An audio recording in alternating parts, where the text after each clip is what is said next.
good evening, or maybe good morning, depending on where you're listening from tonight. Before we settle into our journey, I'd love to know what country you're joining from. If you enjoy slow historical stories, feel free to leave a comment and share your favorite period of history. Your messages are always fascinating to read, and they often inspire future journeys into the past. Now make yourself comfortable, because tonight we are traveling to ancient Egypt, not to stand beside a pharaoh, not to discover a hidden treasure, and not to witness the construction of a giant pyramid. Instead, we are going to follow people whose names were almost never written down. And here is the strange part. Some of the most important secrets of ancient Egypt survived because of workers whose jobs were considered painfully boring. Men who counted sacks of grain. Men who copied the same symbols thousands of times. Men who swept dust from tombs. Men who spent entire days calculating taxes. Their work was repetitive. Their work was exhausting. And yet, without them, much of ancient Egyptian civilization would have disappeared from history. So tonight, let us step away from kings and monuments and spend time with the ordinary workers who quietly kept one of history's greatest civilizations alive. Imagine the Nile River at dawn. The air is cool. Mist hangs over the water. Fishing boats drift silently through the early morning light. Palm trees stand motionless along the riverbanks. In the distance, farmers are already beginning their day. Ancient Egypt depended on the Nile for nearly everything. The river provided water, transportation, food, and fertile soil. Every year, the flooding of the Nile transformed the landscape. When the waters retreated, rich black soil remained behind. This soil allowed farmers to grow enormous quantities of grain. Grain was life. Bread was the foundation of the Egyptian diet. Beer was consumed daily. Workers were often paid in grain. Temples stored grain. Governments measured grain. Taxes were collected in grain. And this created one of the most boring jobs imaginable: the grain counter. Picture a government storage building near a busy farming district. The structure is simple but massive. Mud brick walls surround enormous storerooms. The smell of grain fills the air. Dust floats through shafts of sunlight. Workers carry sacks on their backs while supervisors watch carefully. Now imagine sitting inside this building all day. You are not carrying grain. You are not farming. You are not sailing. Instead, your job is to count. 1 sack, 2 sacks, 3 sacks, 20 sacks, 100 sacks. Then record the total. Again, and again, and again. For hours. For days. For years. Ancient Egyptian administrators needed accurate records.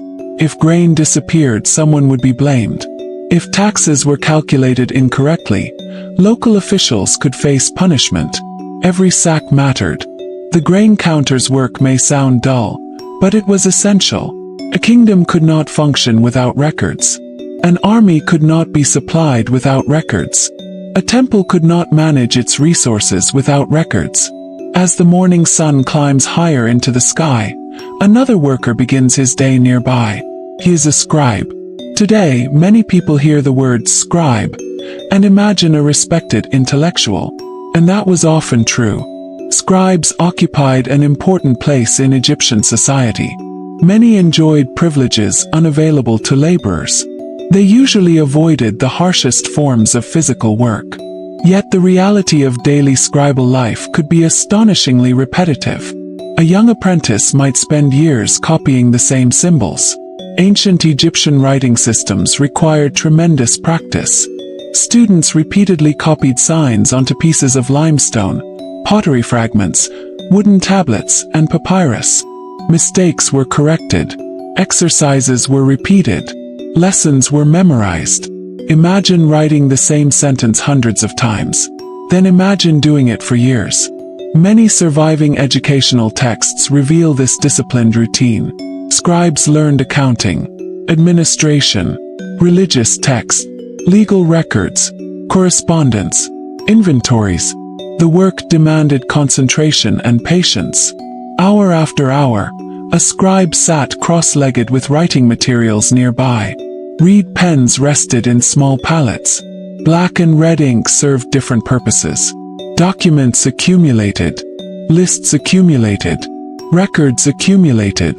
The kingdom generated endless paperwork. Even 4,000 years ago, bureaucracy was thriving. In many ways, a government official staring at spreadsheets today might understand the life of an Egyptian scribe surprisingly well. As afternoon approaches, heat spreads across the landscape. The desert beyond the cultivated fields shimmers beneath the sun. Far from the river, another group of workers performs a task few people ever think about. They clean tombs. Ancient Egyptian tombs were not abandoned spaces. Many required maintenance. Temples connected to royal burial complexes often employed workers responsible for upkeep. Dust entered buildings constantly. Wind carried sand into passageways. Walls needed attention. Storerooms required organization. Objects needed inspection. Imagine spending years inside a funerary complex. Every morning you enter chambers dedicated to the dead. You sweep floors, remove debris, check storage areas, repair minor damage. Repeat. Nothing dramatic happens. No hidden treasure suddenly appears. No mysterious curse emerges from the darkness. Most days are ordinary. Yet these workers played an important role in preserving sacred spaces. To Egyptians, maintaining order was deeply connected to maintaining cosmic balance. Neglect was dangerous. Order was good. Cleanliness reflected respect. The tomb cleaner's routine may have been monotonous, but it carried religious significance. As the day slowly moves forward, countless officials across Egypt continue another tedious but necessary task. Tax collection. Taxes existed throughout Egyptian history. Governments needed resources. Temples needed resources. Construction projects needed resources. Administrators traveled through farming communities recording harvests and obligations. This process involved measurements, calculations, inspections, documentation. Arguments undoubtedly occurred. Some farmers may have believed assessments were unfair. Others may have attempted to hide resources. Officials therefore relied heavily on records and verification. A tax collector's day often involved far more mathematics than adventure.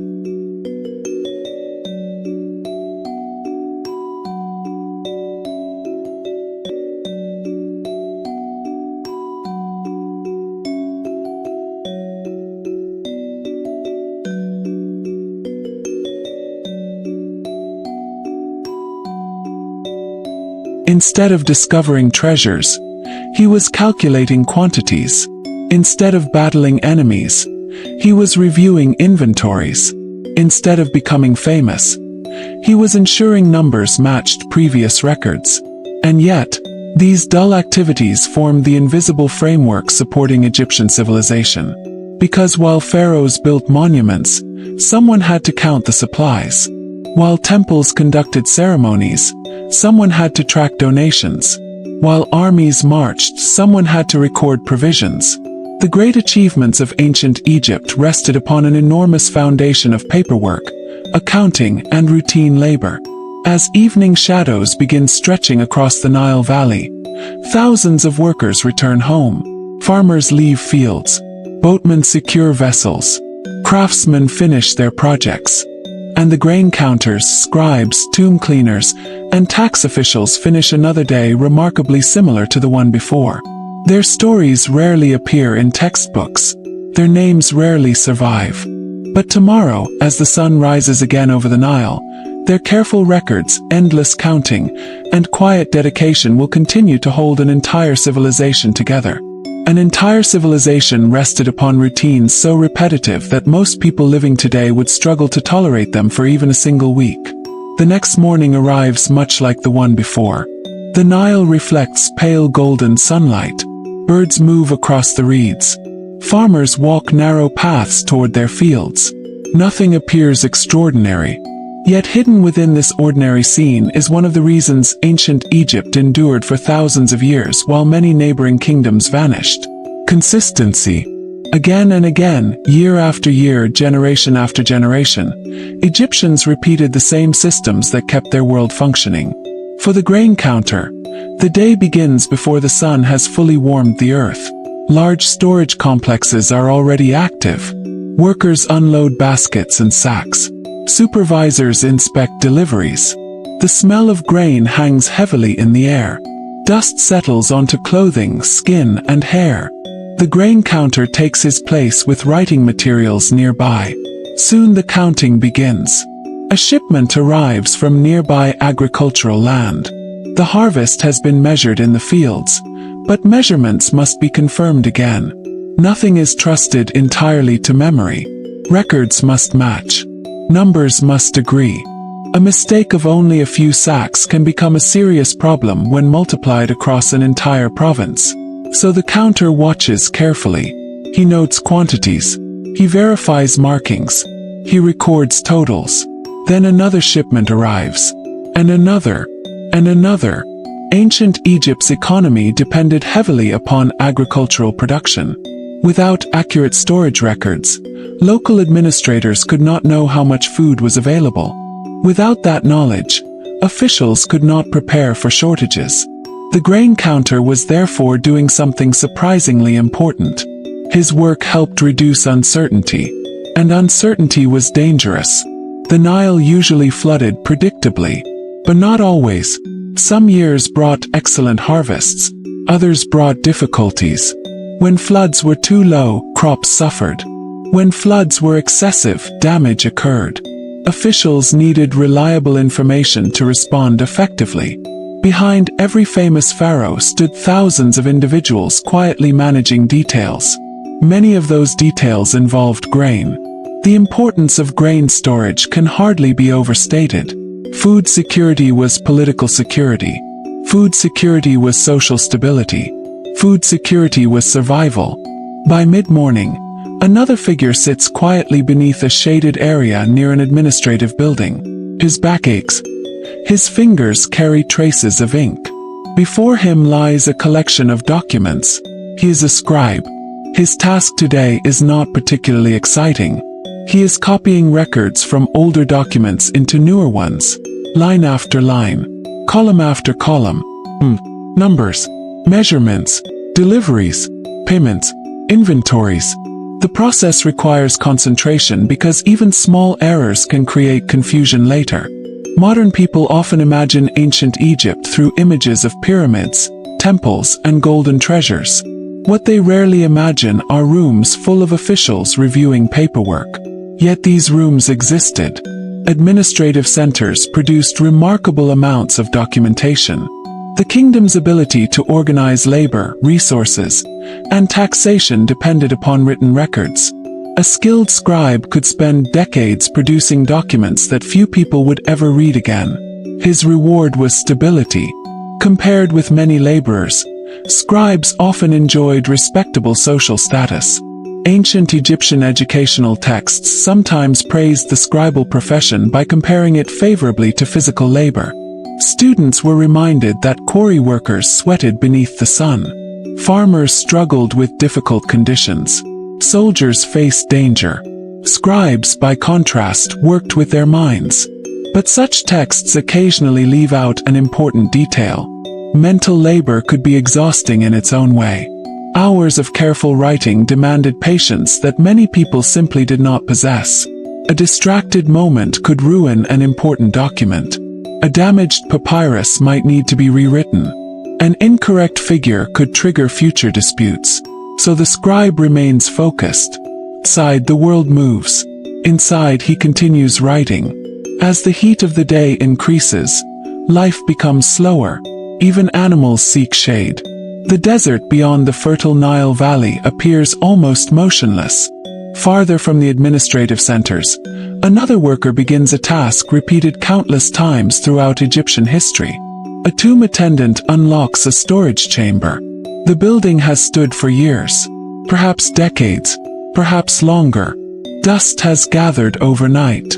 Sand has entered through small openings. Nothing dramatic has happened. No thieves appeared. No mysterious visitor entered the sacred space. The work awaiting him is exactly the same as yesterday, and likely the same as tomorrow. Cleaning, inspecting, maintaining. Ancient Egyptians placed enormous importance upon preserving sacred places. Royal tombs and religious structures were not viewed as abandoned monuments. They remained meaningful parts of the spiritual landscape. Many temples maintained connections with mortuary cults dedicated to deceased rulers. Offerings continued. Ceremonies continued. Maintenance continued. The tomb attendant's labor therefore served a purpose larger than simple cleanliness. He participated in the preservation of sacred order.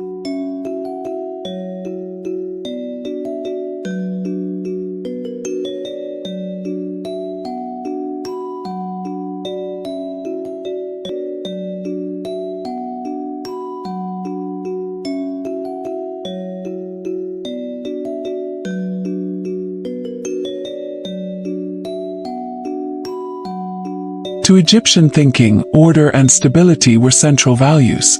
The concept known today as Ma'at represented truth, balance, harmony, and proper order. Maintaining structures helped reinforce that ideal. A neglected sacred place reflected disorder. A maintained sacred place reflected harmony. Although historians often focus on kings and priests, ordinary workers carried much of this responsibility. Their efforts protected spaces intended to endure for eternity. Meanwhile, elsewhere along the Nile, tax officials continue their journeys. Some travel by boat. Others move along roads connecting villages. Their responsibilities require observation and record-keeping.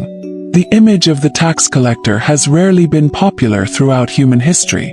Ancient Egypt was no exception. Taxes represented obligations. And obligations often generated complaints. Yet governments required revenue. Large construction projects consumed resources. Religious institutions consumed resources. Military campaigns consumed resources. Someone had to determine who owed what. This process involved calculations based upon harvests and production. Officials recorded information carefully because future decisions depended upon accurate data. Imagine spending weeks traveling from community to community. Every conversation concerns quantities. Every discussion concerns assessments. Every day involves more records. The work lacks excitement, but it also offers a unique view of Egyptian society. Tax officials observed villages, fields, workshops, and local economies. They witnessed the practical realities of daily life. They saw years of abundance. They saw years of hardship.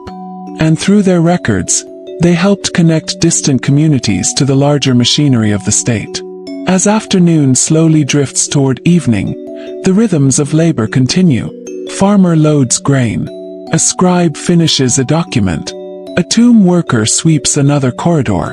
A tax official reviews another list. None of these people expect their names to be remembered thousands of years later. Most will vanish from history entirely.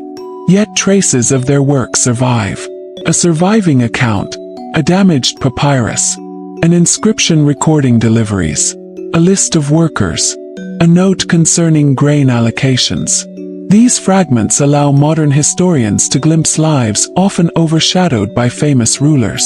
And what emerges is a picture not of constant grandeur, but of routine. A civilization maintained not only by extraordinary achievements, but also by ordinary persistence. As the sky turns orange above the Nile and shadows lengthen across the fields, workers return to their homes. The day's records are stored. The grain is secured.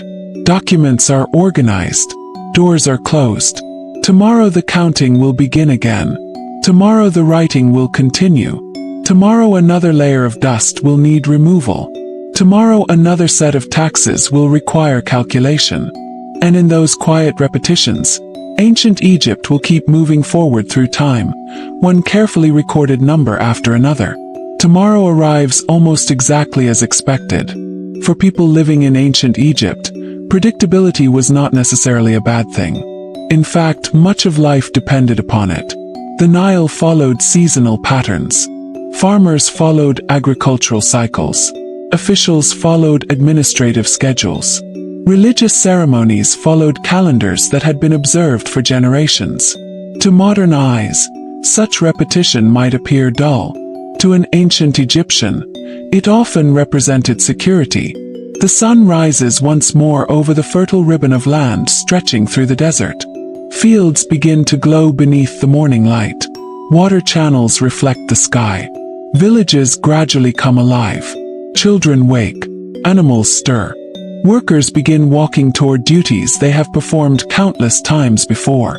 Among them is a grain counter who has spent nearly 20 years inside storage facilities. 20 years. Imagine that. 20 years of measuring harvests. 20 years of checking deliveries. 20 years of comparing figures written on papyrus. 20 years of ensuring numbers match. Many modern careers changed dramatically over time. Ancient administrative work often changed very little. The procedures remained familiar because consistency reduced mistakes. A sack of grain entering a storehouse had to be accounted for. A sack leaving a storehouse had to be accounted for. If records became unreliable, entire systems could suffer. Officials therefore developed methods designed to maintain accuracy. Measurement was taken seriously. Inspection was taken seriously. Documentation was taken seriously. The grain counter's world revolved around details that most people ignored. He noticed missing quantities. He noticed damaged containers. He noticed inconsistencies. While others saw piles of grain, he saw information. Each sack represented food, wages, taxes, or reserves. Every number carried meaning. As the morning progresses, deliveries continue arriving. Some come from nearby villages. Others arrive from larger agricultural districts. Teams of laborers carry loads beneath the growing heat. Dust rises with every movement. Voices echo inside the storage complex. The work feels endless. And perhaps that is because, in many ways, it is. The need to count never disappears. One shipment simply leads to another.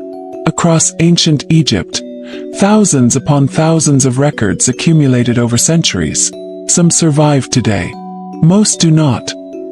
Yet even the surviving fragments reveal a civilization deeply concerned with administration. Not because administration was exciting, because administration was necessary. A short distance away, a scribe settles into another day of writing. His workspace is modest. Nothing about it suggests fame or glory. No treasure surrounds him. No crowds gather to admire his efforts. Instead, there are documents. More documents than most people would ever wish to see. Official correspondence, inventories, tax records, work assignments, temple accounts, legal matters. The kingdom generates paperwork faster than anyone can complete it. Ancient Egypt may appear distant from the modern world, yet some experiences feel surprisingly familiar. Many office workers today understand the feeling of opening one completed file only to discover 10 more waiting. The Egyptian scribe experienced something similar. Completion rarely lasted long. Another record always needed attention. Another report required copying. Another inventory demanded verification. The writing itself required skill.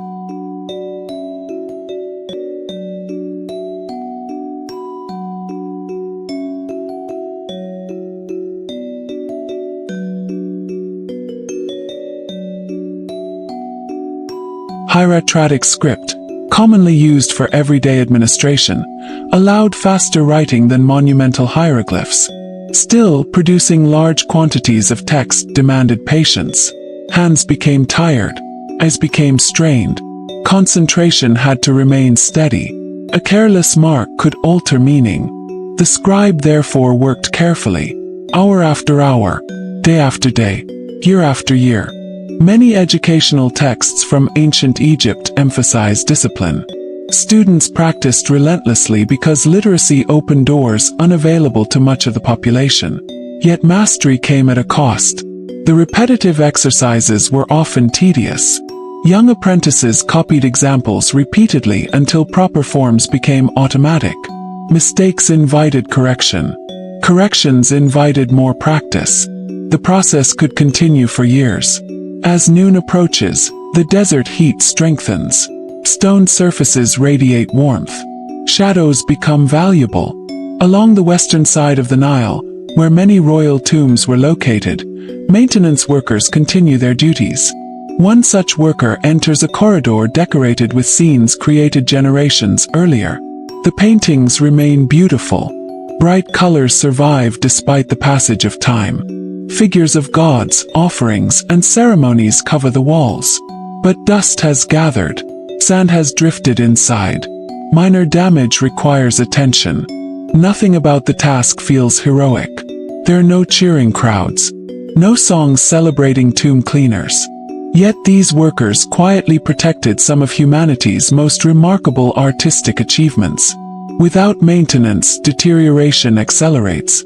Without maintenance, sacred spaces lose their condition. Without maintenance, neglect gradually wins. The workers likely understood that they were preserving places considered important by both religious authorities and the state. Every sweep of a broom contributed to a larger goal. Every cleaned corridor reflected respect for the deceased. Every repaired section resisted the forces of decay. Modern visitors often admire surviving Egyptian monuments. Rarely do they think about the generations of maintenance workers who helped those structures endure. History tends to remember builders. It often forgets caretakers. Meanwhile, another official sits beside a collection of records concerning taxation. The work is less physically demanding than farming, less dangerous than military service. Yet it presents its own challenges. Numbers must agree. Reports must correspond. Discrepancies require investigation. Ancient governments depended upon information. The more territory a state controlled, the more information became necessary. Who produced what? How much grain was harvested? Which lands belonged to temples? Which resources were available? Answers to such questions helped determine policy and planning.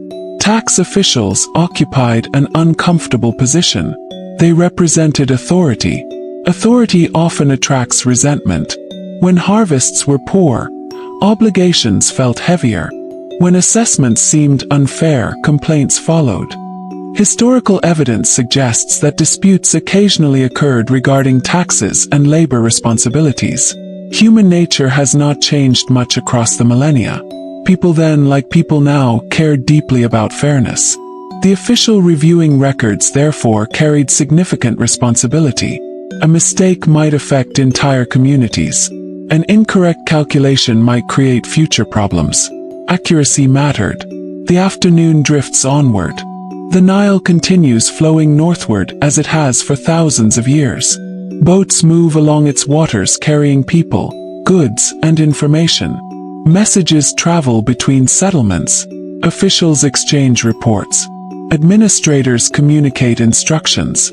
Every part of the system depends upon countless individuals performing tasks that are rarely celebrated. This is one of the hidden truths of ancient Egypt. The civilization was not maintained solely by extraordinary leaders. It was maintained by ordinary workers who showed up every day and completed responsibilities that often seemed repetitive. A scribe copies another document. A grain counter verifies another shipment. A tomb cleaner removes another layer of dust. A tax collector reviews another list. The work may appear boring, yet boredom itself becomes revealing. Because truly stable societies often rely upon predictable routines. Great monuments may attract attention, but routines keep institutions functioning. The enormous pyramids at Giza were spectacular achievements. However, after construction ended, Egypt still needed records, still needed grain storage, still needed taxation, still needed maintenance. The dramatic moments of history occupy only a small portion of time. Most people live within the ordinary moments between them. As evening approaches, workers gradually conclude their duties. Documents are stacked carefully. Storage areas are secured. Inventories are updated. Reports are prepared for future review.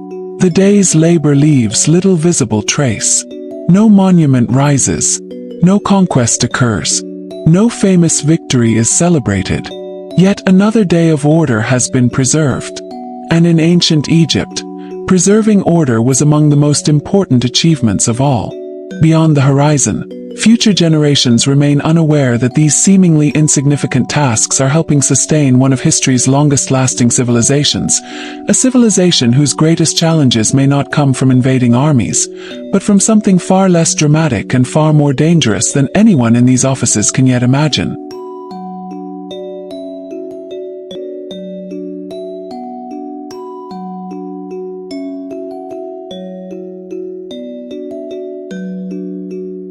Beyond the horizon, those future challenges remain invisible. For now, life continues according to familiar rhythms. The sun rises, the Nile flows, the grain grows, the records accumulate. In many ways, ancient Egypt was a civilization built upon patience. Patience with the river, patience with the seasons, patience with administration, patience with work that rarely changed from one day to the next. Long before modern clocks measured every minute, Egyptians organized life around dependable patterns. A worker often knew what tomorrow would look like because yesterday had looked much the same. For a grain counter, this predictability could feel both comforting and exhausting. This morning begins inside a storage complex near a prosperous farming district. The harvest season has recently ended. Large quantities of grain continue arriving from surrounding lands. The storehouses are busy. Workers move steadily through wide entrances. Supervisors observe deliveries. Officials compare records. The grain counter sits nearby with writing materials ready. His eyes move constantly, not toward distant monuments, not toward royal processions, toward grain, endless grain, basket after basket, sack after sack, load after load. The repetitive nature of the work sometimes creates a strange effect. After years of counting similar quantities every day, individual deliveries begin blending together. One shipment resembles the next. One record resembles another. Yet this is precisely when mistakes become dangerous. Routine can encourage carelessness. The experienced grain counter understands this. He knows attention must remain sharp even when the work feels familiar. A missing entry, an incorrect measurement, a misplaced document. Any of these could create confusion later. Ancient Egyptian administrators developed systems precisely because memory alone was unreliable. People forget. Documents remember. That simple truth helped shape one of the ancient world's most effective bureaucracies. The storage complex itself reflects this administrative mindset. Everything has a place. Inventories are tracked. Resources are monitored. Responsibilities are assigned. The kingdom's prosperity depends upon organization. Without organization, abundance can disappear surprisingly quickly. By mid-morning, the air inside the building grows warmer. Dust clings to skin. Voices echo through the chambers. Outside, the fields stretch toward the horizon, their productivity made possible by the Nile's annual flooding. For thousands of years, Egyptians observed this remarkable cycle. The river rose. Water spread across farmland. Rich sediment remained behind. Crops flourished. Harvests followed. Yet even this dependable system contained uncertainty. A flood too low could reduce agricultural output. Flood too high could cause destruction.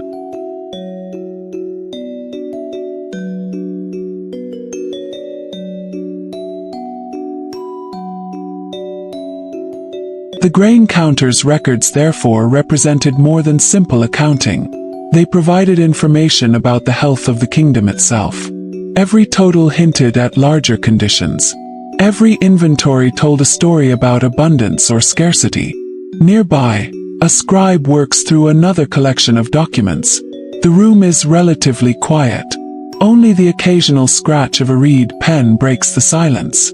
Stacks of records surround him. Some concern taxation. Others concern labor assignments. Others relate to temple activities. Each document serves a purpose. Many ancient civilizations left behind impressive monuments. Ancient Egypt also left behind paperwork. An astonishing amount of paperwork. Historians have discovered records detailing everything from work schedules to food distributions. These surviving documents reveal a society deeply invested in administration. The image of ancient Egypt presented in popular culture often focuses on mystery, lost tombs, hidden treasures, ancient curses. But much of everyday reality involved administration. Lists, calculations, reports, inventories. The scribe spends hours reviewing figures. A shipment recorded last month must correspond with newer records. A labor force assigned to one project must be documented accurately. Resources distributed from storage facilities must be tracked. The work lacks drama, yet it demands discipline. One incorrect figure copied into multiple records can spread confusion throughout the system. Accuracy becomes a form of responsibility. As noon approaches, sunlight brightens the landscape outside. The desert beyond the fertile valley appears immense and silent. In that desert stand tombs, temples, and monuments that modern visitors often admire. What many people do not realize is how much effort was required simply to maintain those places after construction ended. A tomb attendant moves through a burial complex that has existed for generations. His responsibilities are straightforward. Inspect, clean, maintain, repeat. At first glance, the task appears simple. Yet ancient structures face constant threats. Wind carries sand. Temperature changes affect materials. Human activity introduces wear. Without regular attention, deterioration gradually takes hold. The attendant knows the corridors well. He has walked them hundreds of times, perhaps thousands. He knows where dust gathers most heavily. He knows which areas require the closest inspection. He knows which doors stick during certain seasons. Familiarity becomes expertise. The work may seem boring to outsiders, but experience transforms routine into knowledge. Many specialized professions operate this way. Mastery develops not through excitement, but through repetition. One careful action repeated thousands of times creates skill. The same principle applies throughout ancient Egyptian society. A skilled scribe develops through years of writing. A skilled grain counter develops through years of accounting. A skilled tomb attendant develops through years of observation. Excellence emerges gradually, not suddenly. Elsewhere, tax officials continue navigating the practical realities of governance. A small boat moves along a branch of the Nile. On board sit officials carrying records and administrative instructions. Their destination is another agricultural community. The journey is not glamorous. There are no cheering crowds awaiting their arrival. Only more work, more measurements, more calculations, more reports. Ancient taxation involved careful assessment of resources. Officials needed reliable information concerning agricultural production. Fields had to be evaluated. Harvests had to be estimated. Records had to be maintained. The process required patience. And patience was not always easy. Imagine spending weeks reviewing figures. Imagine conducting discussions centered almost entirely upon quantities and obligations. Imagine knowing that some people view your arrival with concern because taxes rarely inspire celebration. Yet these officials formed an essential connection between local communities and the broader state. Information flowed through them. Resources flowed through them. Administration flowed through them. The stability of Egypt depended upon countless interactions of this kind. As afternoon slowly advances, the kingdom continues functioning through ordinary effort. No great battle is occurring. No famous monument is being completed. No legendary ruler is making history today. Instead, thousands of workers perform tasks so ordinary that later generations would rarely notice them. And perhaps that is what makes these jobs fascinating. History often highlights exceptional moments. Yet civilizations spend most of their existence in ordinary time. Most people do not witness famous events. Most people manage responsibilities. They work. They record. They maintain. They organize. Ancient Egypt was no different. The grain counter does not know that historians thousands of years later will study agricultural records. The scribe does not know that fragments of his writing may survive long after kingdoms disappear. The tomb attendant does not know that future visitors will admire structures he helped preserve. The tax collector does not know that his reports contribute to a historical picture that scholars will someday piece together from scattered evidence. Each person simply completes another day, another task, another responsibility. As evening shadows lengthen across the Nile Valley, workers begin preparing for tomorrow. Records are stored safely. Documents are reviewed one final time. Storage areas are secured. Inventories are updated. The process is remarkably familiar because it has happened before, and because it will happen again. For ancient Egypt, endurance was rarely achieved through constant excitement. Endurance emerged from routine, from systems, from habits repeated across generations. Yet beneath this appearance of stability, subtle tensions already exist. The river cannot be controlled completely. Harvests cannot be guaranteed forever. Human honesty cannot be assumed in every situation. And hidden among the records, calculations, and inventories of these hard-working officials are clues that not everyone in the kingdom follows the rules quite as carefully as the documents suggest.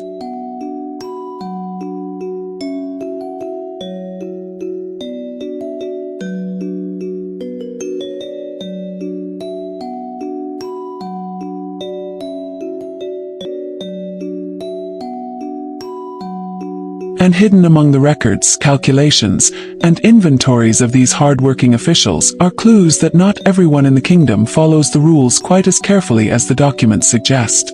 Human nature, after all, was not invented in the modern world. People in ancient Egypt could be honest. They could be hardworking. They could be loyal. But they could also be careless, selfish, deceptive, or tempted by opportunity. Wherever large amounts of grain, valuable goods, and government resources existed, there were always chances for mistakes, or intentional misbehavior. This reality created even more work for the people whose jobs already seemed endlessly repetitive. The morning begins with a review of storage records. Inside a large granary, an experienced official compares recent figures against older accounts. His face remains calm, but his attention sharpens. Something appears slightly unusual. The numbers are close. Very close. Close enough that most people might overlook the difference entirely. Yet years of experience have trained him to notice irregularities. A shipment recorded last month does not align perfectly with current inventory totals. The discrepancy is small. Perhaps only a few sacks. Perhaps a simple counting error. Perhaps not. Now imagine the challenge facing administrators across an enormous kingdom. A single granary might contain thousands of sacks. Multiple storage facilities exist throughout the region. Records travel between offices. Different officials handle different stages of documentation. The potential for confusion is enormous. This is one reason ancient Egyptian bureaucracy became so detailed. Officials constantly checked and rechecked information. Verification reduced uncertainty. Verification reduced risk. Verification reduced opportunities for dishonesty, at least in theory. The official spends much of his day reviewing entries. One document leads to another. Another leads to a third. Hours pass. Nothing dramatic happens. No criminal suddenly confesses. No hidden chamber opens. Instead, there is paperwork. The most powerful weapon against administrative problems is often patience. Nearby, a scribe receives a stack of older records requiring duplication. The originals have become worn. Some sections are fading. Fresh copies must be produced. The task is necessary. It is also extraordinarily repetitive. The scribe carefully examines each line before transferring information to a new document. Number, name, a measurement, location, again, and again, and again. Modern people sometimes imagine literacy as automatically exciting, yet literacy often involves routine. The ability to read and write creates access to information, but someone must still process that information. The Egyptian scribe spends much of his career serving as a bridge between data and administration. His work ensures that knowledge survives beyond individual memory. Without scribes, governments struggle. Without records, institutions weaken. Without documentation, confusion grows. Ancient Egyptian leaders understood this well. That is why scribes occupied such an important place within society. Even so, prestige did not eliminate monotony. A respected position could still involve endless hours of copying documents. By late morning, sunlight floods the valley. Farmers continue working fields nourished by the Nile. Some repair irrigation channels. Others tend crops. Others transport goods toward storage facilities. The connection between agriculture and administration remains constant. Every field eventually becomes a number in a record. Every harvest becomes an entry in an account. Every shipment becomes part of a larger system. This relationship between physical labor and administrative labor defines much of ancient Egyptian life. The farmer grows the grain. The transporter moves the grain. The counter records the grain. The scribe documents the grain. The tax collector assesses the grain. Each role depends upon the others. Remove one part of the chain and problems emerge. Far from the busy agricultural centers, maintenance workers continue caring for sacred spaces. A tomb attendant enters a corridor lined with painted scenes. The artwork depicts offerings, rituals, and religious imagery intended to assist the deceased in the afterlife. The colors remain surprisingly vibrant. Blues, reds, yellows, greens. Yet despite their beauty, the paintings require attention. Dust settles everywhere.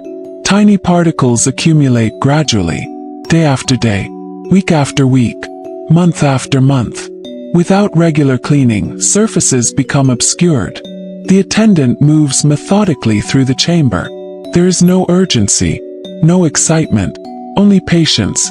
The work resembles many forms of preservation throughout history. Libraries require caretakers. Archives require caretakers. Museums require caretakers. Ancient Egyptian tombs required caretakers too. Future generations often admire preserved treasures. They rarely think about the individuals responsible for preserving them.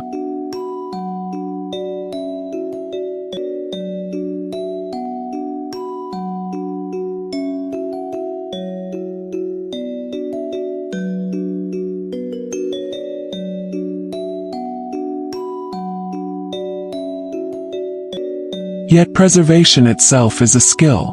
The attendant understands subtle details invisible to outsiders. He recognizes signs of deterioration. He notices environmental changes. He understands which areas require the most attention. Years of repetition have transformed ordinary observations into expertise. Elsewhere, tax officials face another challenge entirely. A community has reported lower agricultural output than expected. The records must be examined carefully. Perhaps the harvest truly was smaller.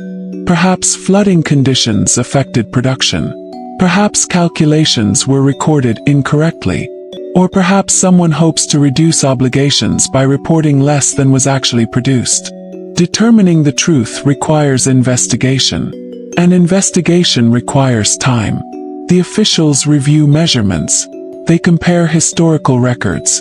They evaluate conditions. Hours pass in discussion. Once again, the process appears remarkably boring from the outside. Yet the consequences matter. Accurate taxation supports administrative stability. Inaccurate taxation creates problems. The work therefore demands attention even when it lacks excitement. Throughout the ancient world, governments faced similar challenges. How much food exists? How many workers are available? How many resources can be collected? How should they be distributed? These questions sound simple. In practice, they are complicated. And complexity creates jobs. Many jobs. Jobs involving records. Jobs involving counting. Jobs involving inspection. Jobs involving verification.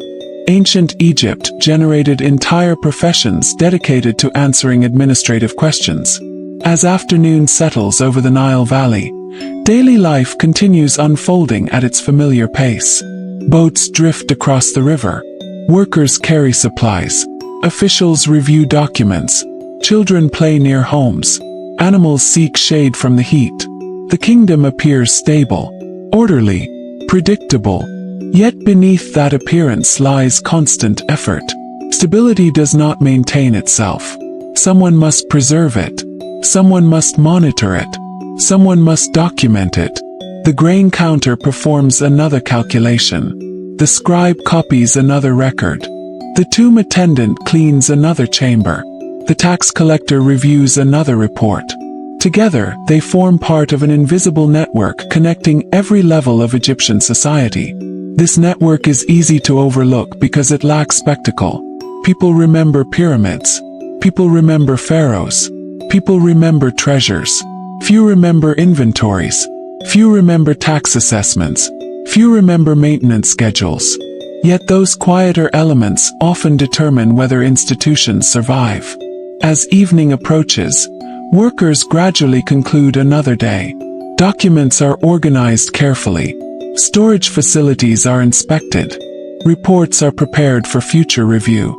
The routines continue exactly as intended.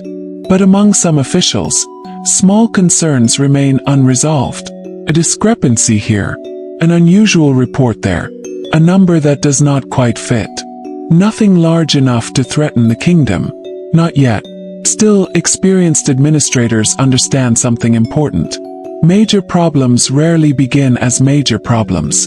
They begin as small irregularities, small missing quantities, small inconsistencies, small acts of dishonesty. And somewhere within the endless records of ancient Egypt, a few observant workers are beginning to notice patterns that suggest the kingdom's greatest challenges may emerge not from foreign enemies beyond the desert, but from ordinary human behavior hidden quietly between the lines of perfectly organized documents.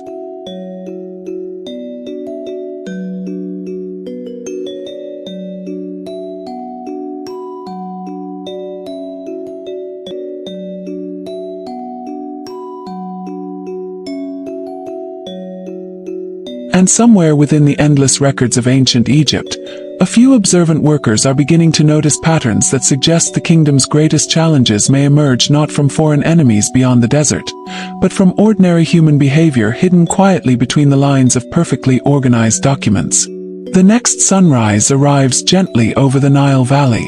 A pale glow spreads across the eastern horizon. The river reflects the first light of day.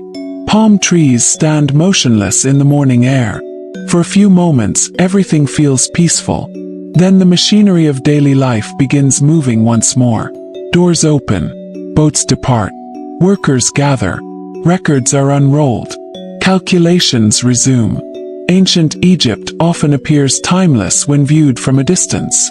Massive stone monuments create the impression of permanence. Yet daily life was constantly in motion. Food moved, people moved, information moved. And wherever information moved, scribes followed closely behind. This morning, a senior scribe sits inside an administrative office reviewing reports from several districts. The work before him is not difficult. It is simply endless. One report concerns grain deliveries. Another concerns labor assignments. Another records livestock totals. Another details supplies distributed to a temple complex. Every document represents hours of work completed by someone else. Now those hours become his responsibility. He compares figures, checks names, reviews dates, confirms measurements. The process is repetitive, but repetition serves a purpose. Large systems depend upon consistency.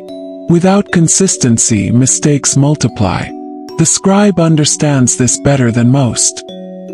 He has spent years watching information flow through the administrative network of the kingdom. He knows that small errors sometimes grow into large problems. A forgotten entry today can create confusion months later. A misplaced record can affect future decisions. The task may be boring, but boredom often hides importance. Outside the office, the sounds of labor fill the air. Donkeys carry supplies. Workers transport goods. Officials exchange instructions. The kingdom functions because countless ordinary actions occur at the correct time and place.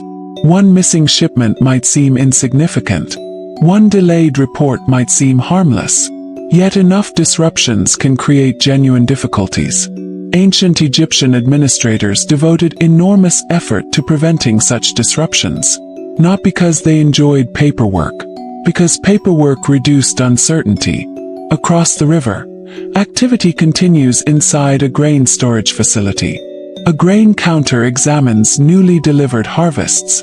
The building is familiar. The procedures are familiar. Even the conversations sound familiar. Most days follow established routines. Measurements are taken. Totals are recorded. Inventories are updated. The work rarely changes. What does change are the people. Young workers arrive. Older workers retire. Generations pass. Yet the counting continues. There is something remarkable about that. Pharaohs come and go. Dynasties rise and fall. Still someone must count grain. Civilizations often appear grand when viewed through monuments. Viewed through administration, they appear surprisingly practical. Food must be stored. Resources must be tracked. Supplies must be managed. The grain counter occupies a small position within a much larger system, yet the system depends upon thousands of such positions functioning correctly. As the morning advances, heat slowly begins building across the landscape. Fields shimmer beneath the growing sunlight. Farmers work irrigation channels.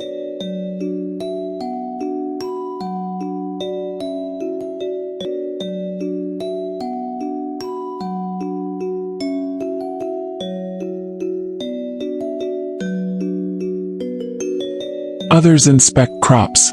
The Nile remains the center of everything. Its annual flooding has shaped Egyptian life for centuries. Without the river, the surrounding desert would dominate. With the river, civilization flourishes. Ancient Egyptians understood this reality deeply. Their prosperity depended upon forces larger than themselves. The river could nourish. The river could disappoint. A poor flood affected harvests. A poor harvest affected taxation. Reduced taxation affected administration. Everything connected. Perhaps this is why record-keeping became so important. Records helped people understand patterns. Records helped officials prepare. Records transformed uncertainty into knowledge. At least as much knowledge as was possible. Farther west, beyond cultivated land, maintenance workers continue their duties among tombs and sacred structures. A tomb attendant walks through a corridor he has visited hundreds of times. The walls remain covered with carefully painted scenes. The air is still. Dust settles quietly.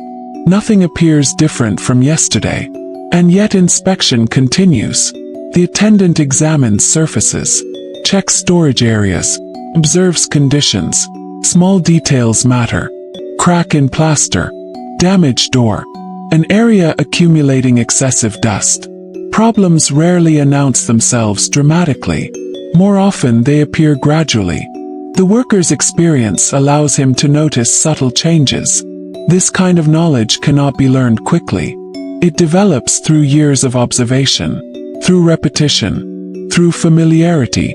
Many of the most boring jobs in ancient Egypt shared this characteristic.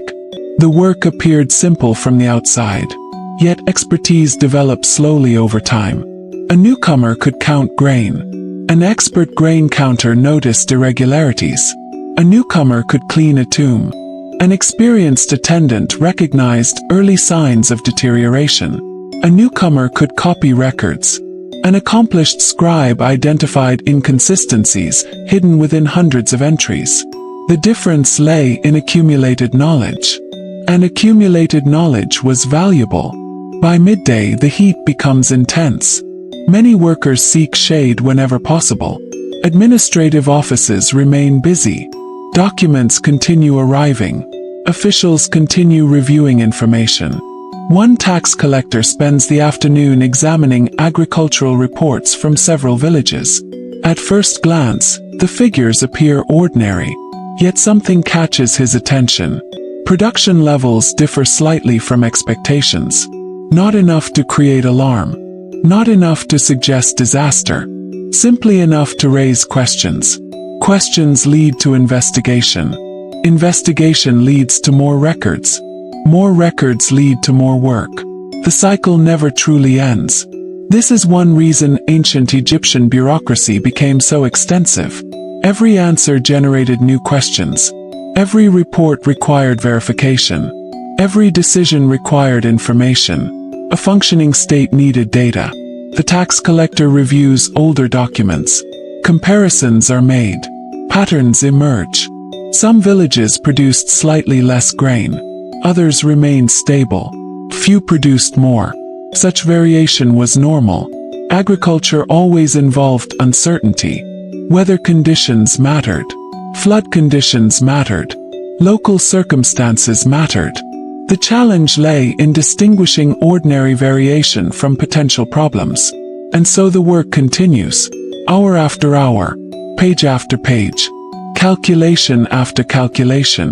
The modern world often celebrates speed.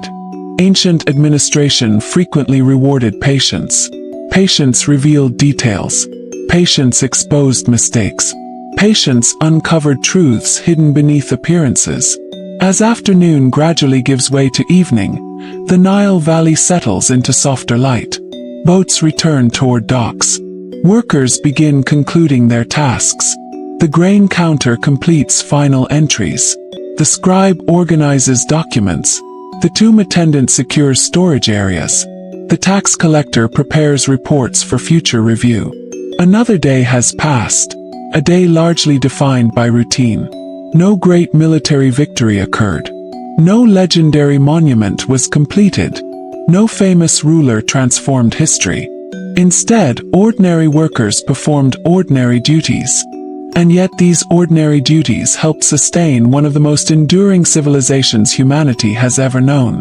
The records created today may seem insignificant. The inventories may seem insignificant. The inspections may seem insignificant. But together they form the foundation upon which larger achievements rest. Without organization, monuments cannot be built. Without resources, temples cannot function. Without records, governments lose control. The boring jobs of ancient Egypt were not glamorous. They were not exciting. They were not celebrated in songs. Yet they were essential. And as darkness slowly spreads across the valley, a few officials remain quietly concerned about unusual patterns appearing within recent reports. The discrepancies remain small, almost invisible, easy to dismiss. But history has shown many times that civilizations rarely encounter trouble all at once. More often, warning signs appear first as faint details buried inside routine paperwork, waiting for someone patient enough to recognize that the numbers are beginning to tell a story of their own.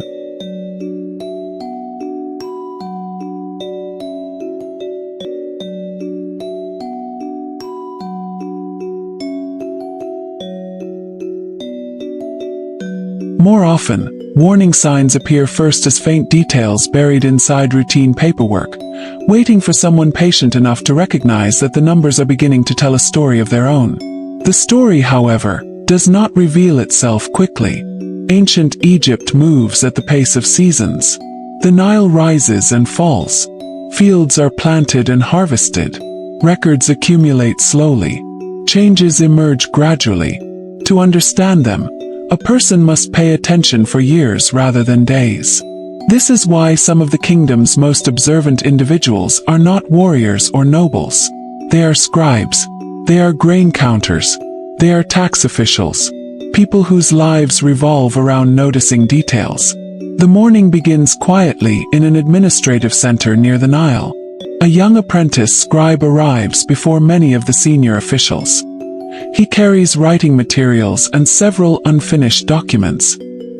His education has lasted years already, yet he still has much to learn. The life of a scribe is often described as comfortable compared with heavy manual labor. There is truth in that.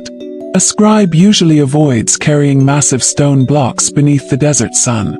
A scribe generally avoids the physical hardships faced by many agricultural workers. Yet comfort does not mean ease.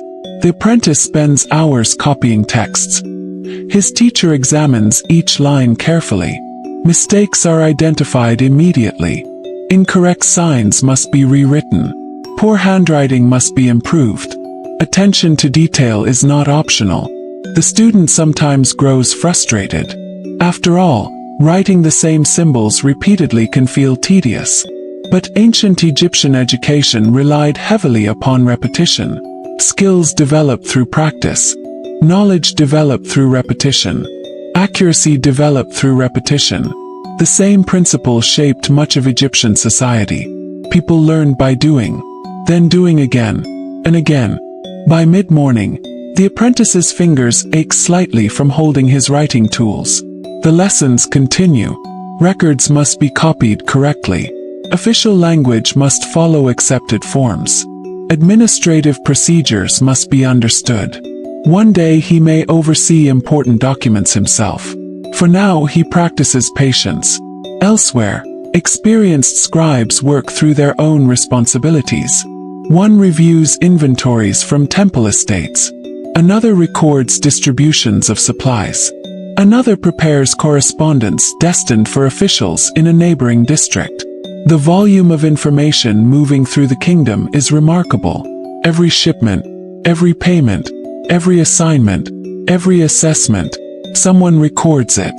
Without these records, administrators would struggle to understand what was happening across vast areas of territory. The paperwork may seem dull, yet it acts as the nervous system of government. Information travels through documents just as messages travel through nerves. The kingdom depends upon that flow. Outside the administrative buildings, life follows familiar rhythms. Farmers continue tending fields. The growing season requires constant attention. Irrigation channels must function properly. Tools require maintenance. Animals require care. The agricultural landscape of ancient Egypt appears peaceful from a distance, but it is sustained through continuous labor. Nothing maintains itself. This reality creates work for everyone, even the grain counters. Inside another storage facility, a senior official reviews records accumulated over several months. His experience spans decades. He has counted grain under multiple administrations. He has witnessed good harvests and disappointing harvests. He has watched younger workers become experienced professionals. Certain patterns are familiar, others are not. Today he notices a sequence of minor discrepancies. Nothing dramatic, nothing alarming, yet enough to attract attention. One storage facility reports slightly different totals than expected. Another reports small losses attributed to spoilage. A third contains figures requiring clarification. None of these issues alone seem important. Together they create questions. The official begins comparing documents. His work becomes even more repetitive than usual. Line after line, column after column, date after date. Most people would find the process unbearable. Yet this kind of patience allows administrators to detect problems before they become serious. The grain counter's profession rewards observation. Success depends upon noticing what others overlook. As sunlight climbs higher overhead, temperatures rise. Workers seek shade whenever possible. Along the western desert edge, maintenance crews continue caring for tombs and funerary structures. One attendant pauses briefly near a decorated wall. The artwork before him was created generations ago. The artists are long dead. The officials who commissioned the work are long dead. Even the workers who originally cleaned these chambers are long dead. Yet the maintenance continues. There is something almost timeless about the task. The attendant performs duties similar to those performed by predecessors he never met. Future workers may someday perform the same duties after he is gone. The chain stretches across generations. Ancient Egypt placed enormous value upon continuity. The preservation of sacred spaces reflected that value. Order was maintained. Traditions were maintained. Structures were maintained. The attendant gently removes accumulated dust from surfaces. The action seems insignificant.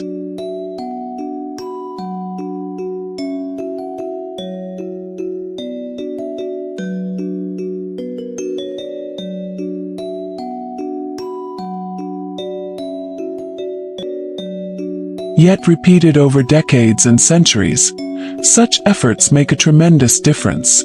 Many historical treasures survive because countless ordinary acts of maintenance occurred behind the scenes. The workers responsible rarely receive recognition. Their names seldom appear in history books. Still, their contribution remains real. By early afternoon, tax officials gather information from several agricultural districts. The work requires diplomacy as much as mathematics. People do not always enjoy discussing obligations. Some communities experienced better harvests than others. Some wish assessments were lower. Others seek explanations for administrative decisions. The officials listen, record information, compare figures, review previous reports. The process moves slowly. Ancient governments could not rely upon instant communication. Information traveled by messenger, boat, or personal visit. Patience was unavoidable. A tax collector often spent considerable time waiting for information, verifying information, or transporting information. Much of the profession involved movement from place to place.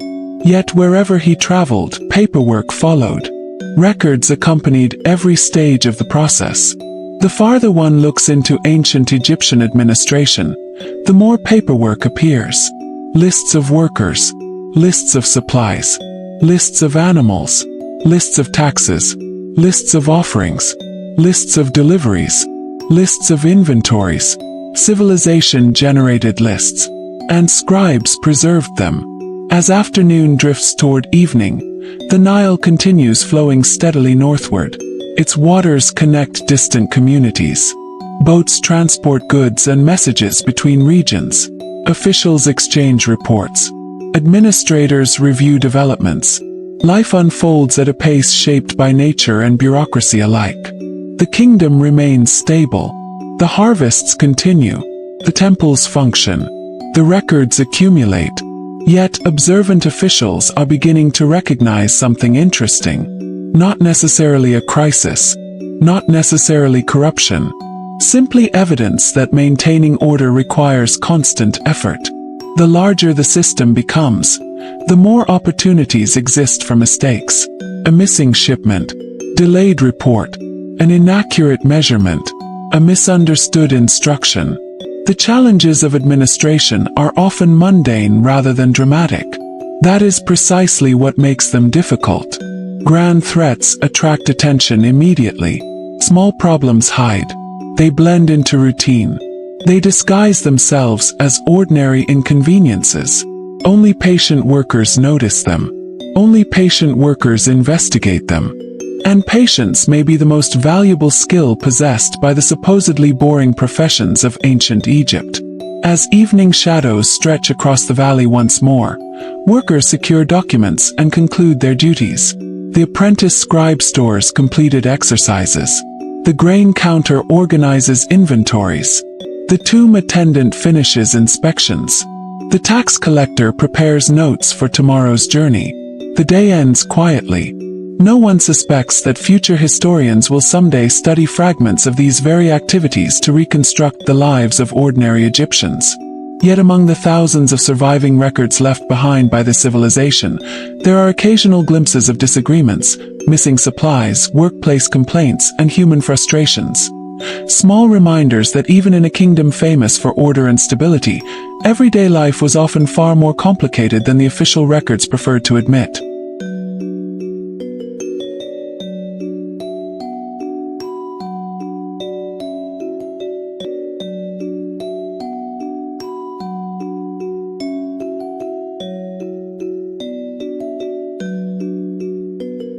Yet among the thousands of surviving records left behind by the civilization, there are occasional glimpses of disagreements, missing supplies, workplace complaints, and human frustrations.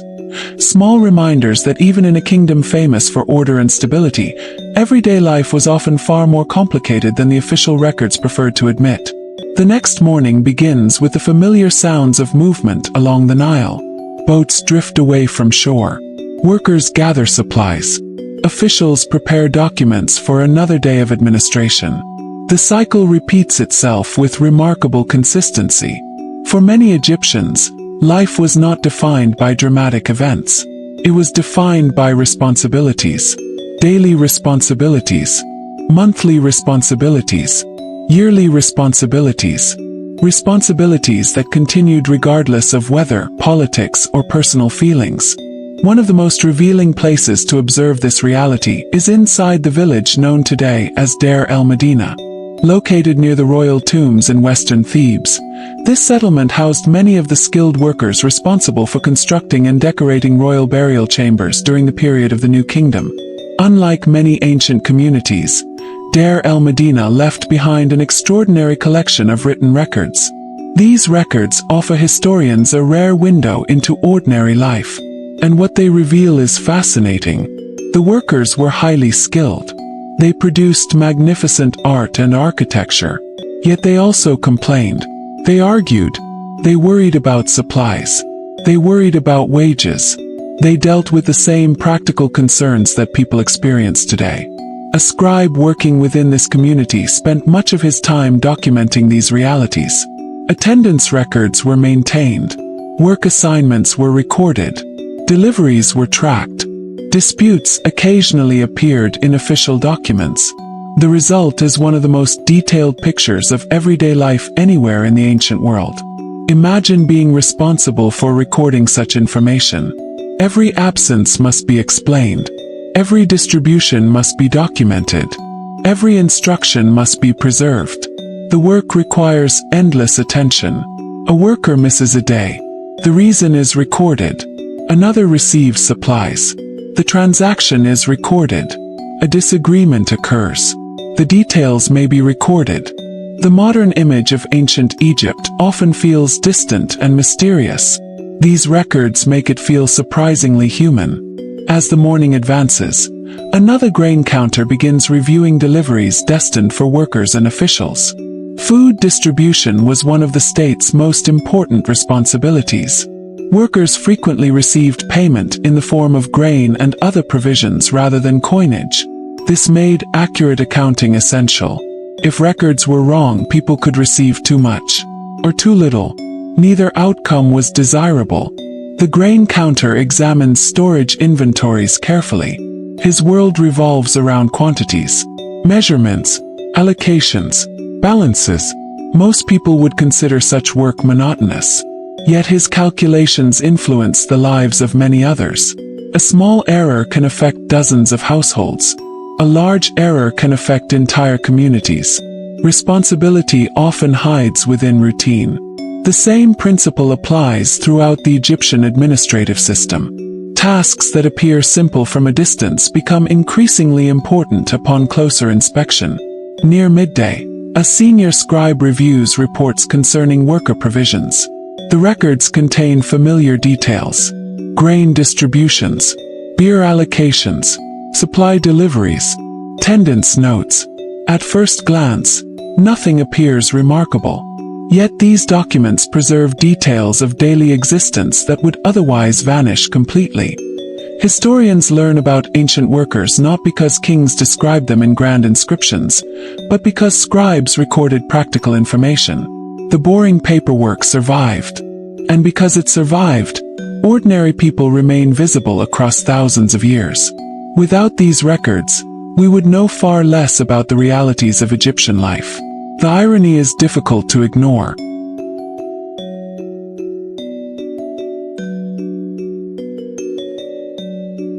Many of the most valuable historical sources are administrative documents that were probably considered tedious even when they were created. A grain inventory, a work schedule, payment record, tax assessment. Not exactly thrilling reading.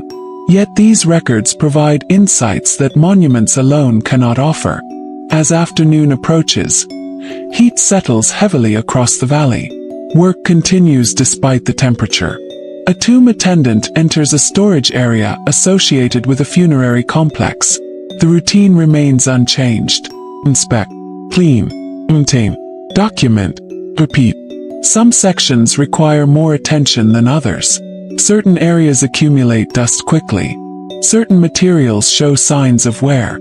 The attendant's knowledge comes from observation developed over years. He understands patterns invisible to newcomers.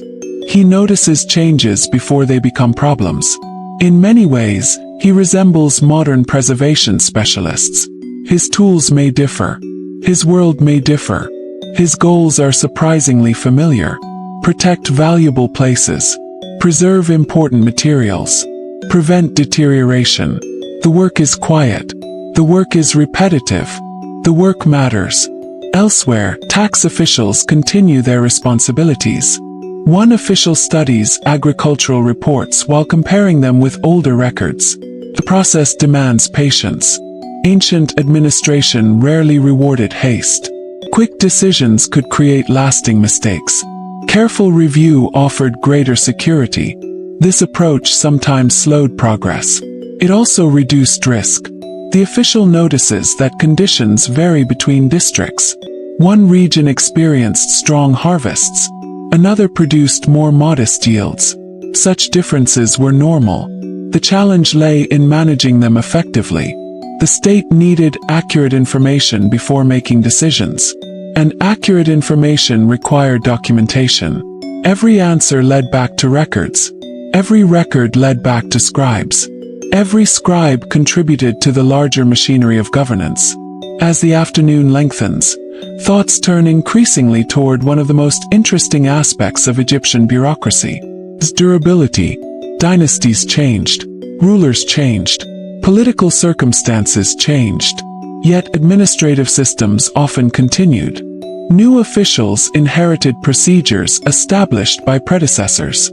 Documents followed familiar formats. Records remained important. The continuity is remarkable. Many ancient states disappeared entirely after periods of instability. Egypt repeatedly demonstrated an ability to restore administrative order. Part of that resilience came from institutions. Part came from experience. And part came from workers performing jobs that seemed unimportant but were actually essential. The grain counter, the scribe, the tomb attendant, tax collector. None stood at the center of royal ceremonies. None commanded armies. Yet all contributed to the functioning of the kingdom. As evening begins approaching, the light softens across the landscape. The Nile reflects shades of gold and bronze. Boats return toward shore. Workers conclude daily tasks. Documents are organized for future reference. Inventories are secured. Reports are prepared. Another ordinary day comes to an end. But ordinary days often reveal extraordinary truths. One of those truths emerges from the records themselves. Despite Egypt's reputation for stability, life could be difficult. Workers sometimes worried about delayed supplies.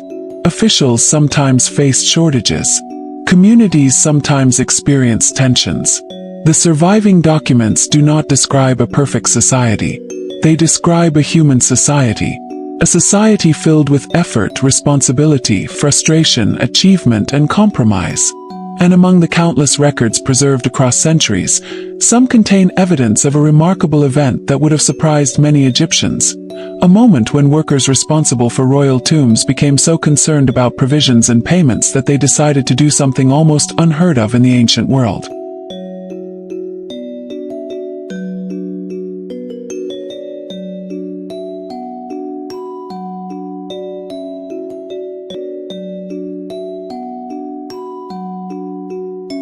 And among the countless records preserved across centuries, some contain evidence of a remarkable event that would have surprised many Egyptians. A moment when workers responsible for royal tombs became so concerned about provisions and payments that they decided to do something almost unheard of in the ancient world.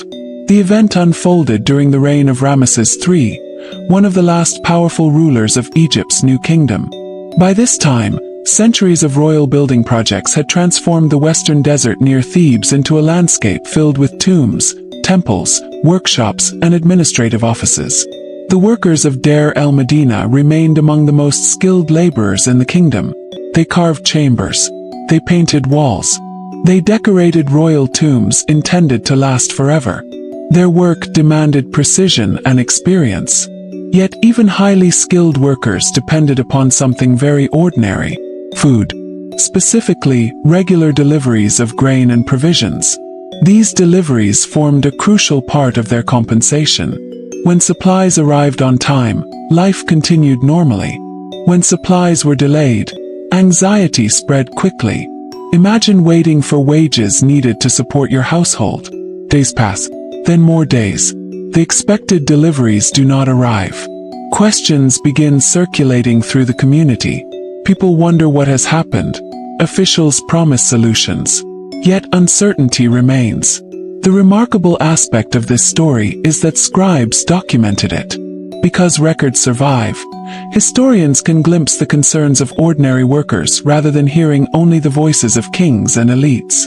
The surviving documents reveal frustration growing among the workforce. Provisions were delayed.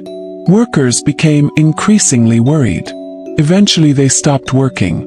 Today this event is often described as one of the earliest recorded labor strikes in history. The workers did not march across the kingdom. They did not attempt to overthrow the government. Instead, they used one of the few tools available to them. They refused to continue their duties until their concerns were addressed. What makes this story especially interesting is how ordinary it feels. Thousands of years separate modern people from ancient Egypt. Yet concerns about wages, supplies, and fair treatment remain familiar. Human nature creates surprising connections across time. The records describing these events remind us that behind every monument stood workers with practical needs. Workers needed food. Workers needed security. Workers needed confidence that agreements would be honored. The scribes who documented these events performed another one of those seemingly boring tasks that became historically invaluable. They wrote down what happened. Without them, the episode might have disappeared entirely. As the morning sun climbs higher above the Nile Valley, administrative work continues elsewhere. A scribe reviews records related to supply distributions. The pages before him contain names, quantities, dates, and destinations. Nothing about the documents appears dramatic. Yet hidden within such records are clues about larger developments. A delayed shipment, a reduced allocation, an unusual note. Small details sometimes reveal broader problems. This is one reason historians value administrative documents so highly. Official inscriptions often celebrate victories and achievements. Administrative records reveal everyday realities. The realities are not always glamorous. Sometimes they concern missing grain. Sometimes they concern shortages. Sometimes they concern disagreements. Yet those realities shaped people's lives far more directly than royal ceremonies. Nearby, a grain counter performs his familiar duties. Another delivery arrives. Measurements are checked. Totals are recorded. Inventories are updated. The process seems identical to countless previous days. Yet the grain counter understands something important. The difference between abundance and scarcity can be surprisingly small. Few poor harvest, a disruption in transportation, administrative inefficiencies. Each can affect food supplies. The kingdom's ability to manage resources depends heavily upon accurate information.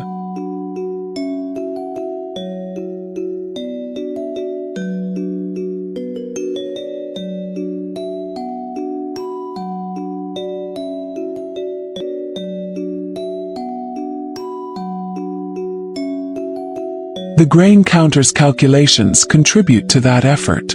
One recorded figure joins thousands of others. Together they form a picture of economic conditions across the region. By midday, the heat settles over the landscape once again. Fields shimmer beneath the sunlight. Workers move more slowly. Shade becomes increasingly valuable. Inside a tomb complex, maintenance activities continue. A tomb attendant inspects chambers decorated generations earlier. The paintings remain vivid. The corridors remain impressive. Yet preservation requires effort. Nothing remains perfect forever. Dust accumulates. Materials age. Environmental conditions change. The attendant's work represents a quiet battle against deterioration. Unlike builders, preservation workers rarely create something new. Instead, they protect what already exists. Their success is often invisible. When preservation works well, people notice the monument, not the preservation itself. This pattern repeats throughout history. The individuals maintaining systems often receive less attention than the individuals creating them. Ancient Egypt was no exception. As afternoon progresses, tax officials continue reviewing reports from multiple districts. The process remains painstakingly slow. Figures must be verified. Documents must be compared. Assessments must be supported by evidence. The work demands concentration. One official studies records stretching back several years. Patterns emerge gradually. Certain regions consistently produce strong harvests. Others experience greater variation. Some fluctuations are expected. Others invite questions. The official's task is not merely collecting information. It is understanding information. Numbers alone mean little without context. A reduced harvest might indicate poor flood conditions, or damaged infrastructure, or local difficulties, or simple reporting errors. Determining the cause requires patience. Ancient administration rewarded patience more than speed. As the afternoon light softens, thoughts return to the workers whose concerns were preserved by scribes centuries ago. Their story reveals something important about ancient Egypt. The kingdom was powerful. The kingdom was organized. The kingdom produced extraordinary achievements. Yet it was not immune to difficulties. Administrative systems occasionally struggled. Resources sometimes became strained. Workers sometimes became dissatisfied. The records allow us to see these realities clearly. Not because kings wished to advertise problems, because scribes documented them. Once again, the supposedly boring profession proves unexpectedly important. The survival of historical knowledge often depends upon people willing to write things down. Lists, reports, complaints, inventories, correspondence. These documents preserve voices that might otherwise disappear forever. As evening approaches, boats move steadily along the Nile. Supplies continue flowing between communities. Officials organize documents for tomorrow's work. The grain counter secures inventories. The tax collector completes reports. The tomb attendant finishes inspections. The scribe stores completed records. Another day comes to a close. Another layer of documentation joins the vast administrative memory of the kingdom. Most of those records will eventually vanish. Papyrus decays. Buildings collapse. Centuries pass. Yet enough survives to tell remarkable stories. Stories not only about pharaohs and temples, but about ordinary workers navigating ordinary challenges. And among the surviving evidence, historians occasionally encounter something even more revealing than complaints about delayed provisions. Records showing that some officials themselves could become the subjects of investigations when missing resources, suspicious inventories, and uncomfortable questions began pointing toward problems that could no longer be explained as simple mistakes.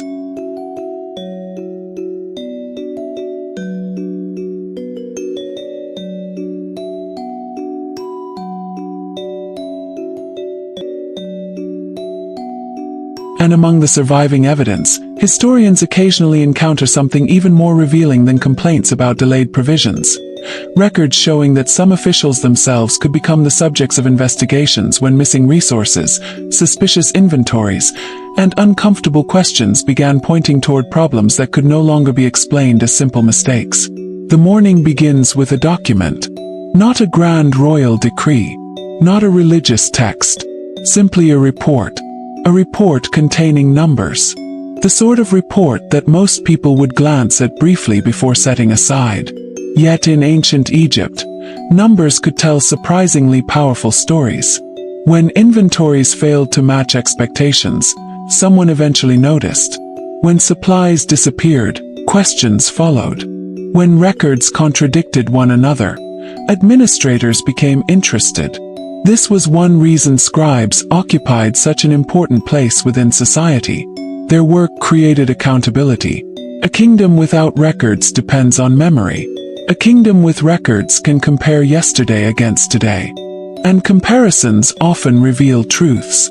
Inside an administrative office, several officials review documents accumulated over many months. The room is warm.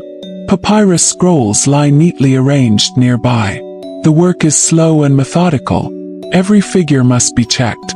Every report examined. No one rushes. Carelessness creates mistakes. The officials understand that patience often uncovers information hidden beneath appearances. Many modern people imagine corruption investigations involving dramatic discoveries. Ancient investigations were frequently far less exciting.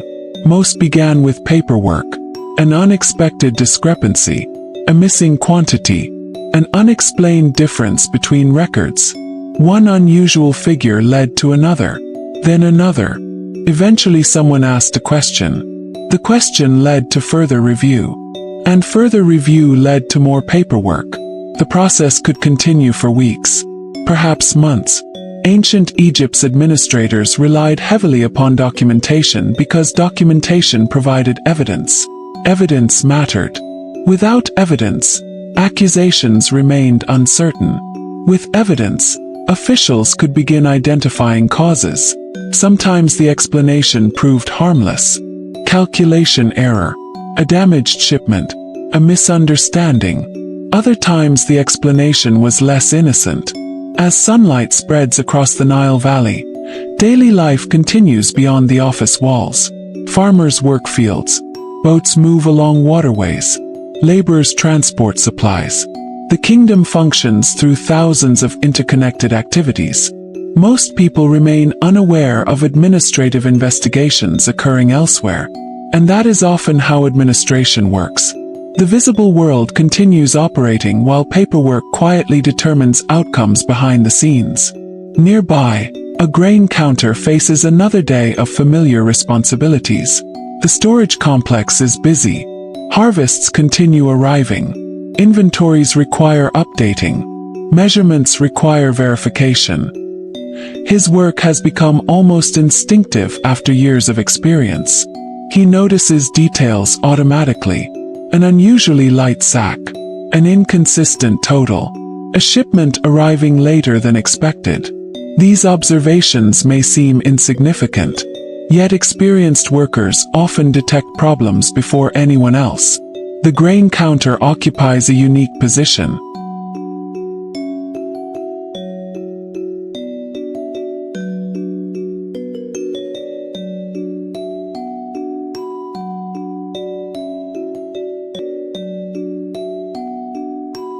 He stands at the point where physical goods become recorded information.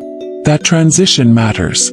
Once grain enters official records, it becomes part of a larger administrative system. The accuracy of that system depends upon people like him. Hour after hour he continues counting.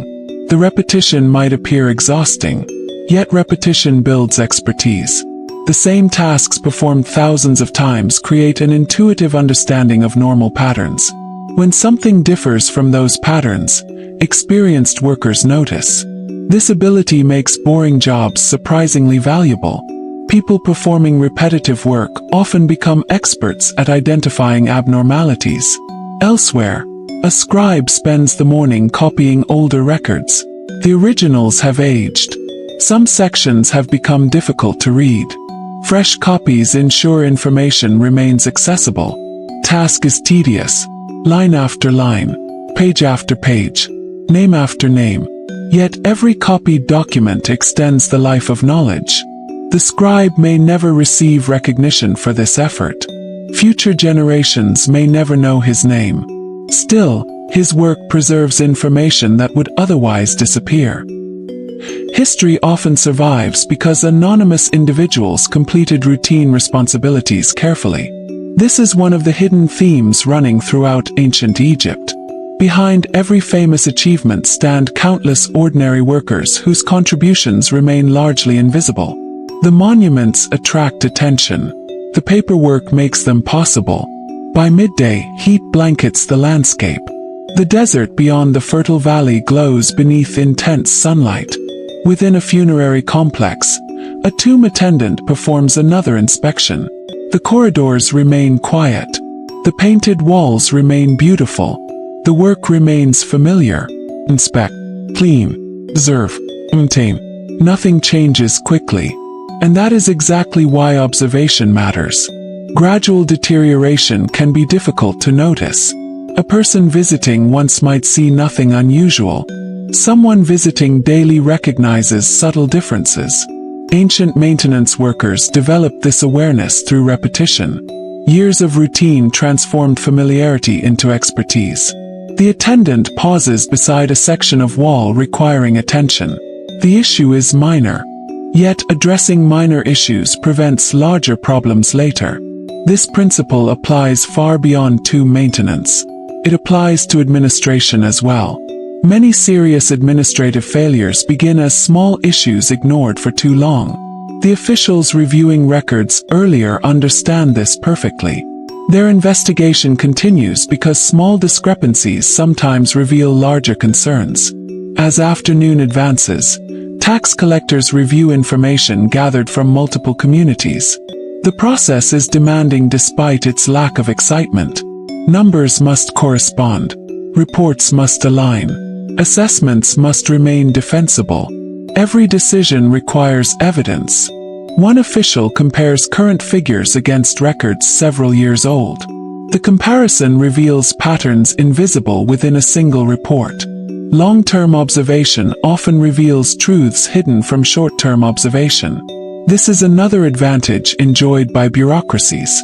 They accumulate information across time. The records remember what individuals forget. Ancient Egyptian administrators understood this power. Their commitment to documentation created one of the most detailed historical records of the ancient world. Not intentionally for future historians. Simply because administration required it. The afternoon gradually softens toward evening. The Nile continues carrying boats between settlements.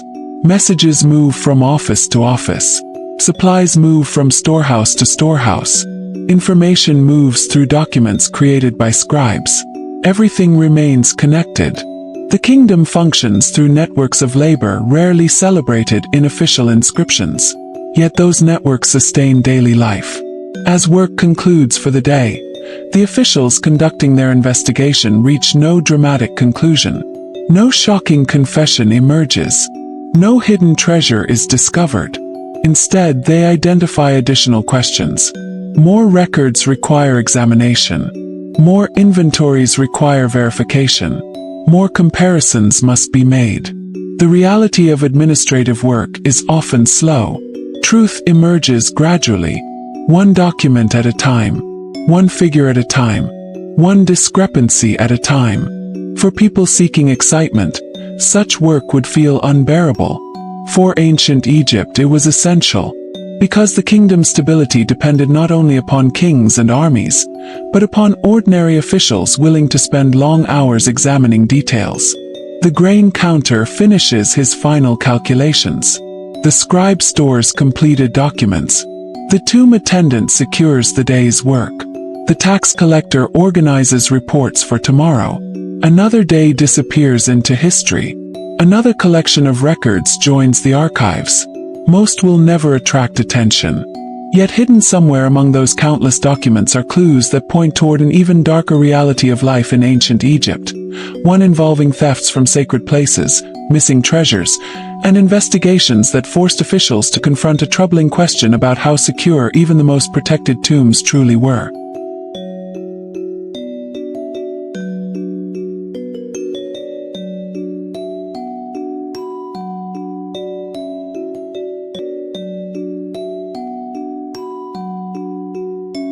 Yet hidden somewhere among those countless documents are clues that point toward an even darker reality of life in ancient Egypt. One involving thefts from sacred places, missing treasures, and investigations that forced officials to confront a troubling question about how secure even the most protected tombs truly were. The idea seems almost impossible. Ancient Egyptians devoted enormous effort to protecting the dead. Royal tombs were carefully constructed. Burial chambers were hidden. Passageways were sealed. Protective texts covered walls. Religious rituals were performed with great care. The purpose was clear. The deceased, especially kings and members of the elite, were expected to continue their existence in the afterlife. Their tombs served as eternal homes. Their possessions accompanied them. Their names were preserved. Yet despite these precautions, tomb robbery became one of the most persistent problems in Egyptian history. And once again, much of what we know comes from records created by scribes. Without those records, the story might have vanished completely.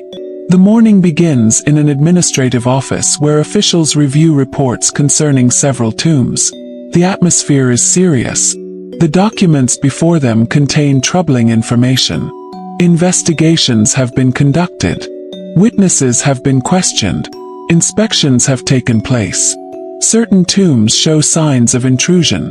The possibility is disturbing. Tombs were not merely storage spaces. They were sacred places. Violating them carried both legal and religious implications. Yet economic hardship, opportunity, and human greed sometimes proved stronger than fear. The officials examine reports carefully. Every statement matters. Every observation matters. The process is painstakingly slow. Ancient investigations relied heavily upon testimony and documentation. A scribe records proceedings. Questions are written down. Answers are recorded. Details are preserved. The work may seem routine. Yet these records provide modern historians with remarkable insight into how Egyptian authorities responded when crimes occurred. The surviving documents reveal a surprisingly human process. Officials gathered evidence. Witnesses provided information. Suspects were questioned. Reports were compiled. The bureaucracy went to work. Outside the office, life continues normally. Boats move along the Nile. Farmers tend fields. Workers transport supplies. Most people remain focused on daily responsibilities. The kingdom does not stop because an investigation is underway. Routine continues. Routine always continues.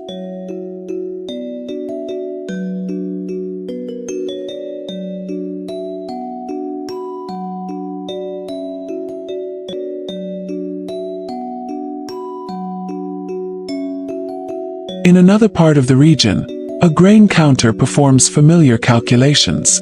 His day differs little from the previous one. Shipments arrive. Measurements are checked.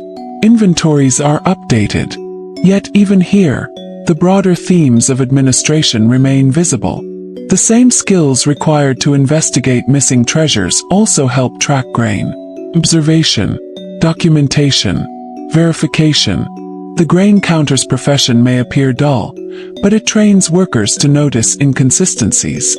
Missing sack, damaged seal, an unexpected total. Details matter.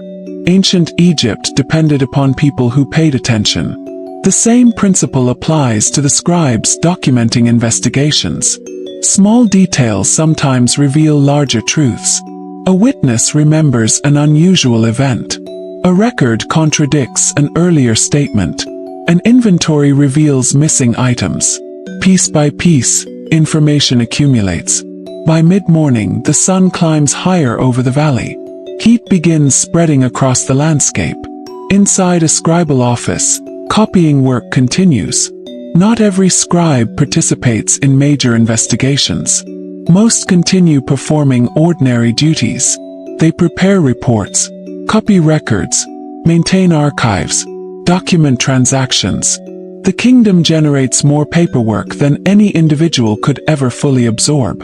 Yet each document serves a purpose. One of the fascinating aspects of Egyptian bureaucracy is its ability to preserve fragments of everyday life. Administrative records often capture details that no monument would ever mention. A delayed shipment, a worker's absence, supply shortage, complaint, theft. Together these fragments create a picture of society far richer than royal inscriptions alone. The scribe carefully copies another document. His hand moves steadily across the writing surface. The task requires concentration. Errors must be avoided. Accuracy remains essential. He may not realize it, but thousands of years later historians will depend upon the survival of similar records to reconstruct ancient lives. The boring work becomes historically priceless. As noon approaches, attention shifts toward a tomb complex located within the Western Desert. Maintenance workers continue their usual responsibilities: inspection, cleaning, observation, preservation. The work remains repetitive. Yet recent investigations have increased awareness. Officials are paying closer attention. Signs of disturbance must be reported. Unusual conditions must be documented. Security matters. The tomb attendant moves carefully through familiar corridors. The paintings remain magnificent. The silence remains profound. The atmosphere feels almost timeless. Still, experience has taught workers that appearances can be deceptive. Even sacred spaces require protection. Human behavior remains unpredictable. Throughout history, valuable objects have attracted attention. Ancient Egypt was no exception. Royal burials often contained precious materials: gold, jewelry, decorated objects, items intended for eternity. Unfortunately, eternity sometimes proved difficult to guarantee. By early afternoon, tax officials continue their own responsibilities elsewhere. Agricultural reports require review. Assessments require verification. The work proceeds according to familiar routines. Yet even tax records occasionally intersect with broader historical developments. Economic conditions influence behavior. Periods of prosperity differ from periods of hardship. When resources become strained, pressures increase. The officials examining long-term records understand this. Numbers tell stories. Changes in production, changes in distribution, changes in obligations. The evidence accumulates gradually. History rarely changes overnight. Most transformations occur slowly. Administrative records allow observers to track those changes. The afternoon passes quietly. The Nile glitters beneath sunlight. Workers continue performing duties that seem remarkably ordinary. And perhaps that is the most important lesson. Even during periods involving investigations and concerns about tomb security, most people remain occupied with everyday responsibilities. The grain counter still counts grain. The scribe still copies documents. The tomb attendant still removes dust. The tax collector still reviews reports. Life continues. Civilization continues. The routines persist. As evening approaches, officials reviewing investigation records begin identifying broader patterns. Certain cases appear connected. Certain methods appear familiar. Certain details repeat. The process remains incomplete. Answers remain uncertain. Yet the accumulation of evidence points toward an uncomfortable reality. The threat to sacred tombs does not always come from strangers wandering the desert. Sometimes the greatest danger comes from individuals who already understand the system. People who know procedures. People who know locations. People who know how administration works. This realization troubles many officials. Because protecting a kingdom from outsiders is one challenge. Protecting institutions from weaknesses within is another entirely. The sun sinks lower across the western horizon. Long shadows stretch over fields and waterways. Workers finish their tasks. Documents are stored. Inventories are secured. Reports are organized. Another day ends. Another collection of records enters the archives. And hidden among those records are growing signs that some of the most fascinating mysteries of ancient Egypt may not concern lost treasures themselves, but the ordinary workers, scribes, inspectors, and administrators whose careful observations slowly uncovered what had happened long after the thieves believed their secrets were safely buried beneath the sands.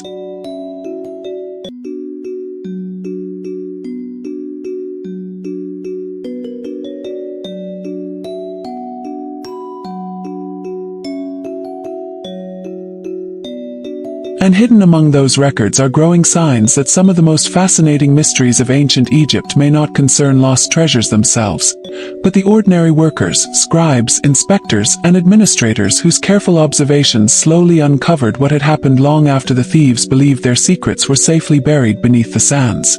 The next day begins as so many others have. The Nile flows quietly through the valley. Birds move through the reeds.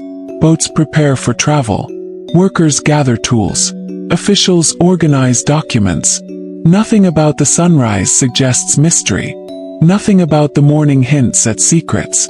And yet, throughout ancient Egypt, countless secrets existed not in hidden chambers, but within records. A person searching for excitement might look toward pyramids or royal tombs. An experienced scribe often looked toward paperwork. That is where unusual stories frequently appeared. Inside an administrative office, several documents await review. The scrolls are not impressive to look at. They contain no colorful paintings, no gold decorations, no grand religious scenes. Instead, they contain names, numbers, statements, and observations. To most people, they appear boring. To an investigator, they are valuable. The officials reviewing them understand this well. One report references an inspection. Another records testimony. Third compares inventories. Each document contributes a small piece to a larger picture. The process feels slow because it is slow. Ancient investigations rarely moved quickly. Information traveled at the speed of boats, messengers, and conversations. Patience was unavoidable. The scribes documenting these matters spend hours recording details, questions, answers, locations, descriptions. The work requires concentration. A single mistake could create confusion later. Accuracy remains essential. As always, the scribe's profession depends upon discipline rather than excitement. Yet discipline often proves more useful than excitement when searching for truth. Outside, life continues according to familiar patterns. The fields remain active. Agricultural work never truly stops. One season prepares for another. Irrigation channels require maintenance. Animals require care. Crops require attention. The stability of Egypt depends upon agriculture. And agriculture depends upon the Nile. This relationship shapes everything. Even the most powerful officials ultimately rely upon successful harvests. The grain counters understand this better than most. Inside a large storage facility, another day of counting begins. The official responsible for inventories reviews recent deliveries. The process is familiar.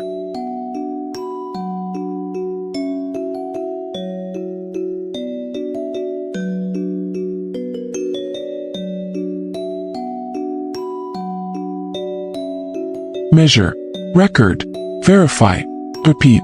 Hours pass this way. The work appears simple, yet simplicity can be deceptive. Managing resources across an enormous kingdom requires extraordinary organization. Food must be available when needed. Supplies must reach intended destinations. Records must remain accurate. A grain counter may never command an army or advise a king. Still, his calculations affect thousands of lives. This hidden influence makes the profession more important than it first appears.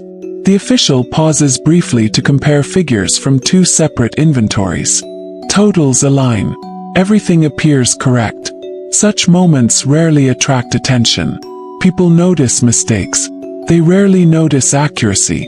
Yet, accurate records form the foundation of effective administration.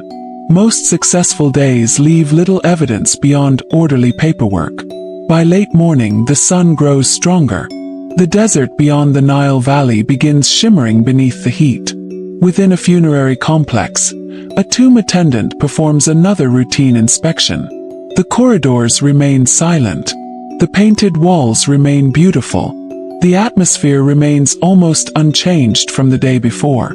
That consistency is reassuring. Preservation depends upon stability. The attendant walks slowly through familiar passageways.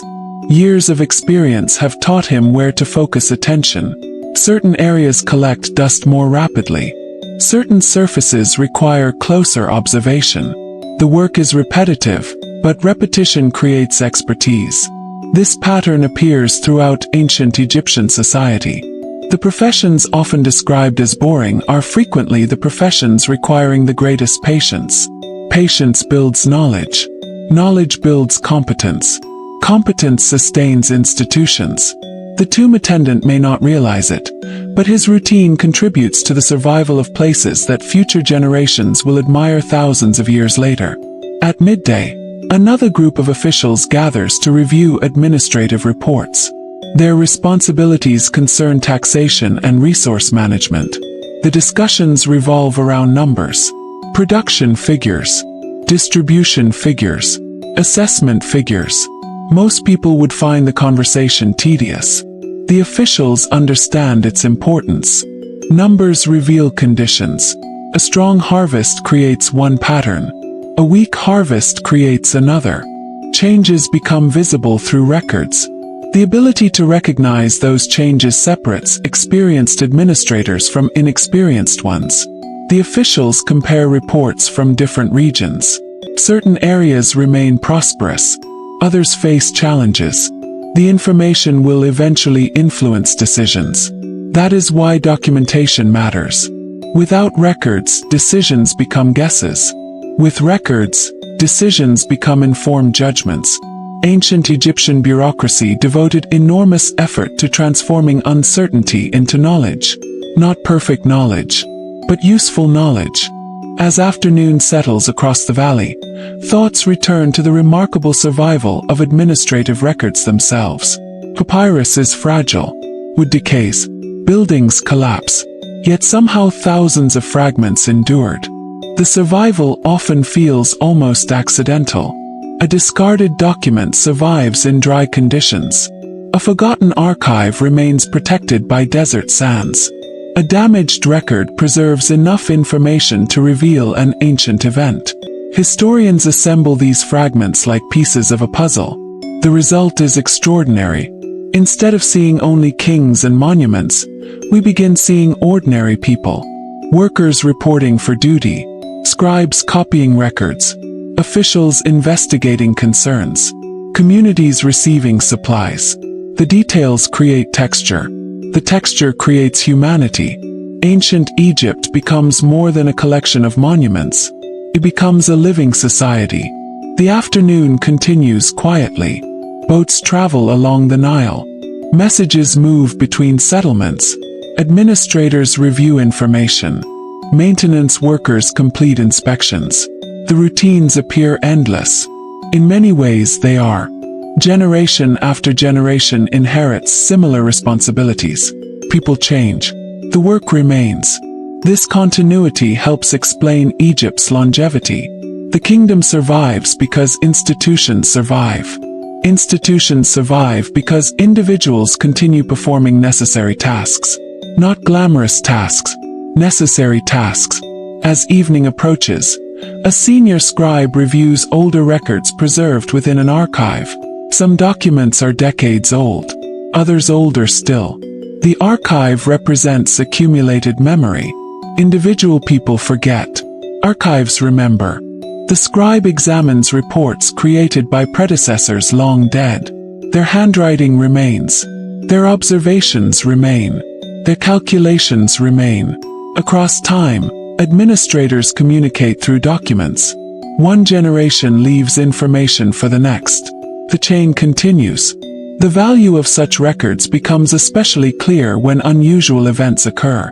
Investigations, disputes, shortages. The archive provides context. Without context, understanding becomes difficult. With context, patterns emerge. The scribe studies another report, then another. Gradually, connections become visible. Not dramatic connections, subtle ones. The kind visible only after careful observation. This is the hidden strength of bureaucracy. Its ability to preserve information across time. Its ability to reveal patterns invisible in the moment. The sun begins sinking toward the horizon. The light softens. Workers prepare to conclude another day. Documents are organized. Storage facilities are secured. Reports are stored. Inventories are updated. The kingdom settles into evening. Yet within the archives and records accumulated over generations lie clues pointing toward a surprising truth. Some of the most valuable knowledge about ancient Egypt was never intended for future readers at all. And the ordinary scribes who created these records could never have imagined that thousands of years later people across the world would be studying their routine paperwork to uncover the hidden realities of everyday life along the Nile.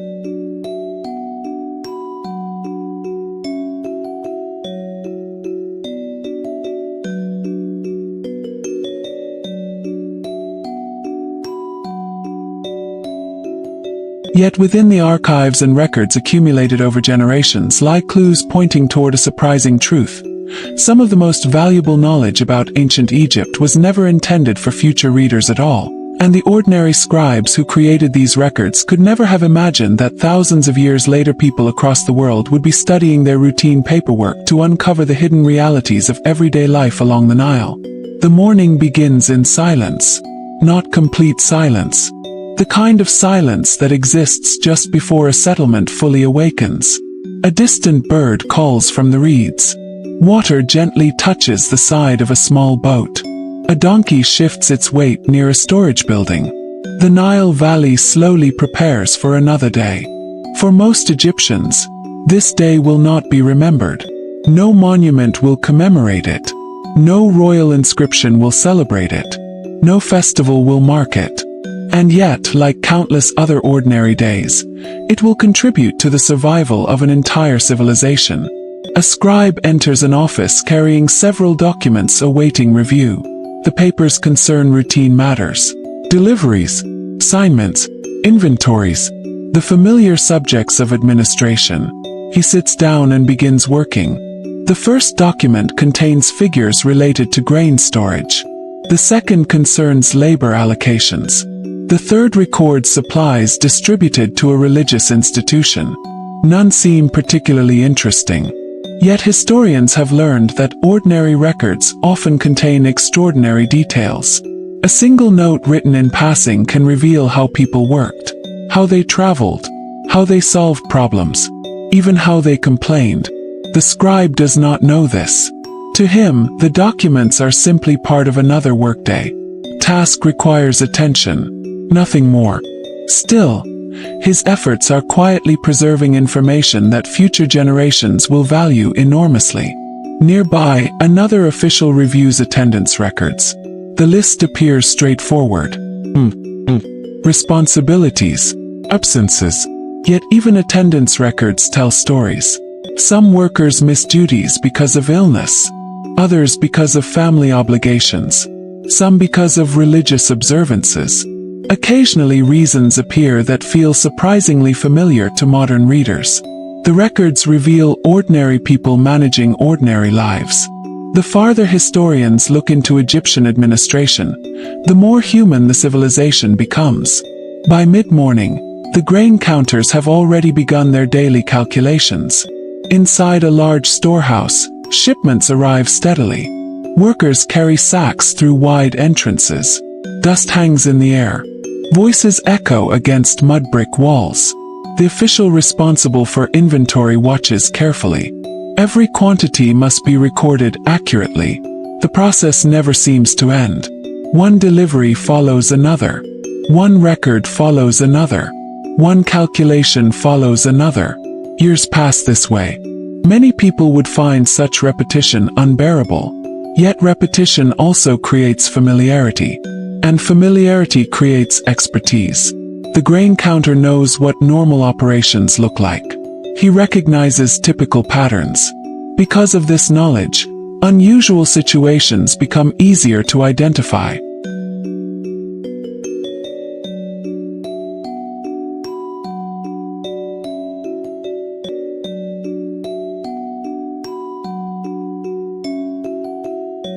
An unexpected shortage. An unusual delivery. An inconsistency between reports. Small details stand out. The profession rewards observation more than imagination. Still, observation is a powerful skill. Many historical mysteries have been solved by people who noticed details others overlooked. The same principle applied in ancient Egypt. As sunlight brightens the valley, farmers continue working nearby fields. The relationship between agriculture and administration remains inseparable. The harvest supports the state. The state manages the harvest. Each depends upon the other. Without farmers, there is nothing to record. Without records, managing agricultural resources becomes far more difficult. The system functions because multiple professions cooperate. One group produces, another transports, another measures, another records, another distributes. Civilization is rarely the result of a single effort. It emerges from countless connected efforts.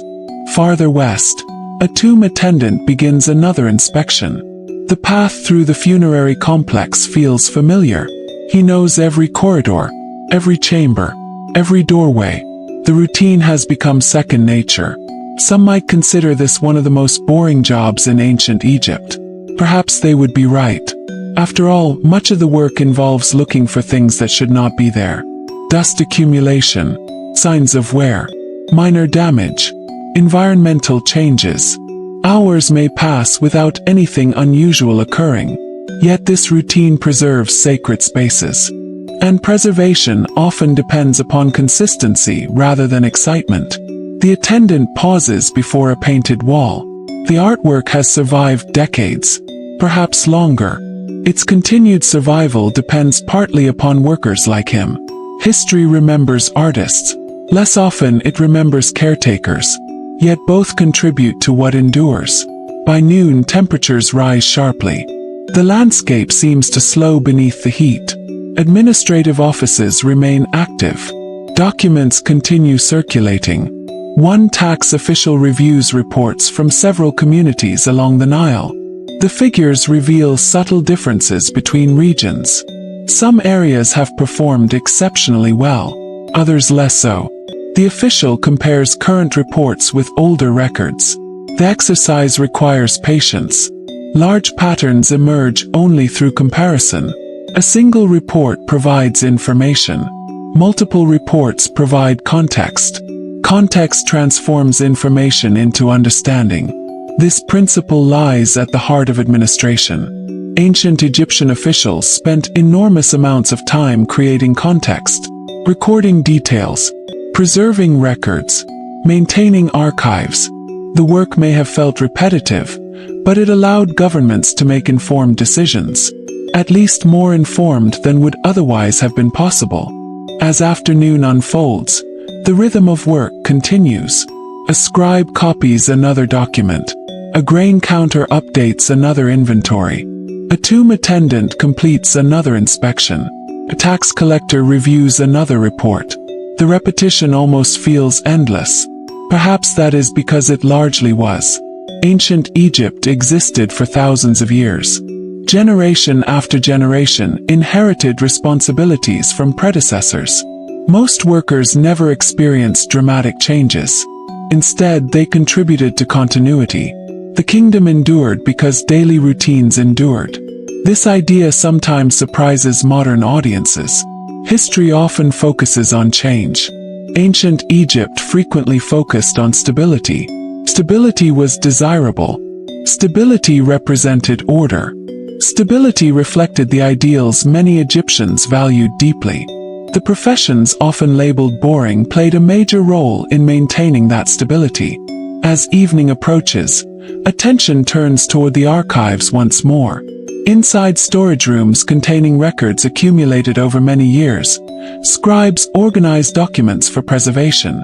Some reports are recent, others are considerably older. Together they form an administrative memory stretching across generations. The archive represents one of the kingdom's greatest strengths. Knowledge preserved, knowledge accessible, knowledge available when needed. A question about previous harvests. Check the records. Question about taxation. Check the records. A question about supplies. Check the records. The answer may already exist. This reliance upon documentation helps explain why so much evidence survives today. Not because Egyptians intended to write history books, because they intended to manage society. History emerged as a byproduct. The sun begins setting over the western desert. Golden light spreads across the valley. Workers prepare to return home. Another day of counting, recording, inspecting, and calculating comes to an end. Nothing spectacular happened. No famous battle occurred. No legendary treasure was discovered. Yet another layer of information has been added to the archives. Another layer of memory preserved. And among the countless records quietly accumulating throughout the kingdom are occasional glimpses of something deeply fascinating: the personal lives of the scribes themselves. Individuals whose supposedly comfortable profession often involved strict discipline, demanding education, long hours, and pressures that many outsiders rarely considered.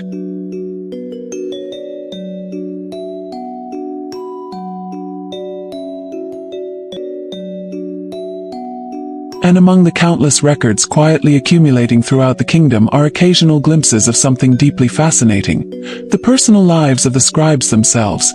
Individuals whose supposedly comfortable profession often involved strict discipline, demanding education, long hours, and pressures that many outsiders rarely considered.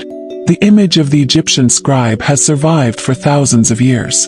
Statues show men seated cross-legged with writing materials resting on their laps. Their expressions appear calm, confident, educated. To many people living in ancient Egypt, becoming a scribe represented an opportunity. Literacy opened doors. Administrative work offered status. Physical labor could sometimes be avoided. Yet behind that image existed a reality far less glamorous than many imagined. The day begins with a student. He is young, still learning, still making mistakes, still struggling through lessons that often feel endless. Before he can become a professional scribe, he must master skills requiring years of practice. The process is demanding. His teacher hands him another exercise. Copy the text. Again, and again, and again. The student lowers his eyes to the writing surface. The symbols are familiar. So familiar that he has written many of them hundreds of times already. Yet repetition remains necessary. Ancient Egyptian writing systems were complex. Learning them required patience. Mistakes received correction. Corrections led to more practice. The cycle continued. Educational texts from ancient Egypt occasionally reveal the frustrations of students. Some writings encourage discipline. Others warn against laziness. Teachers understood that mastery required effort. A careless student could not become an effective scribe. The profession demanded accuracy. Accuracy demanded training. As morning progresses, the student continues working while experienced scribes carry out official duties nearby. The contrast is striking. The apprentice struggles with exercises. The professionals process information essential to the administration of the kingdom. Inventories, tax records, correspondence, work assignments. The responsibilities are significant, yet the work remains repetitive.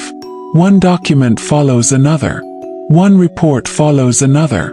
One calculation follows another. Many professions become less exciting once viewed up close. The scribal profession is no exception.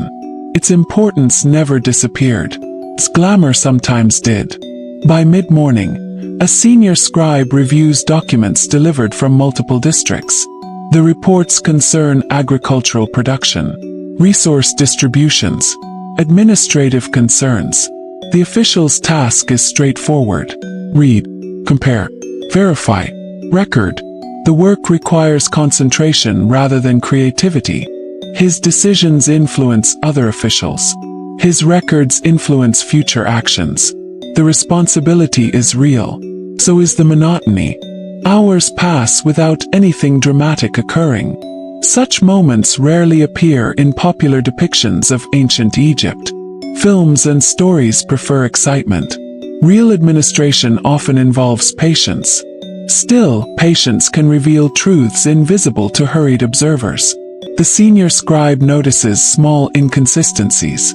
Nothing alarming, just details requiring clarification. His experience allows him to recognize unusual patterns. Years spent reviewing records have trained his attention. This skill did not emerge overnight. It emerged through repetition. The same repetition many students initially disliked. Outside, life continues across the Nile Valley. Boats move steadily along waterways. Workers transport goods.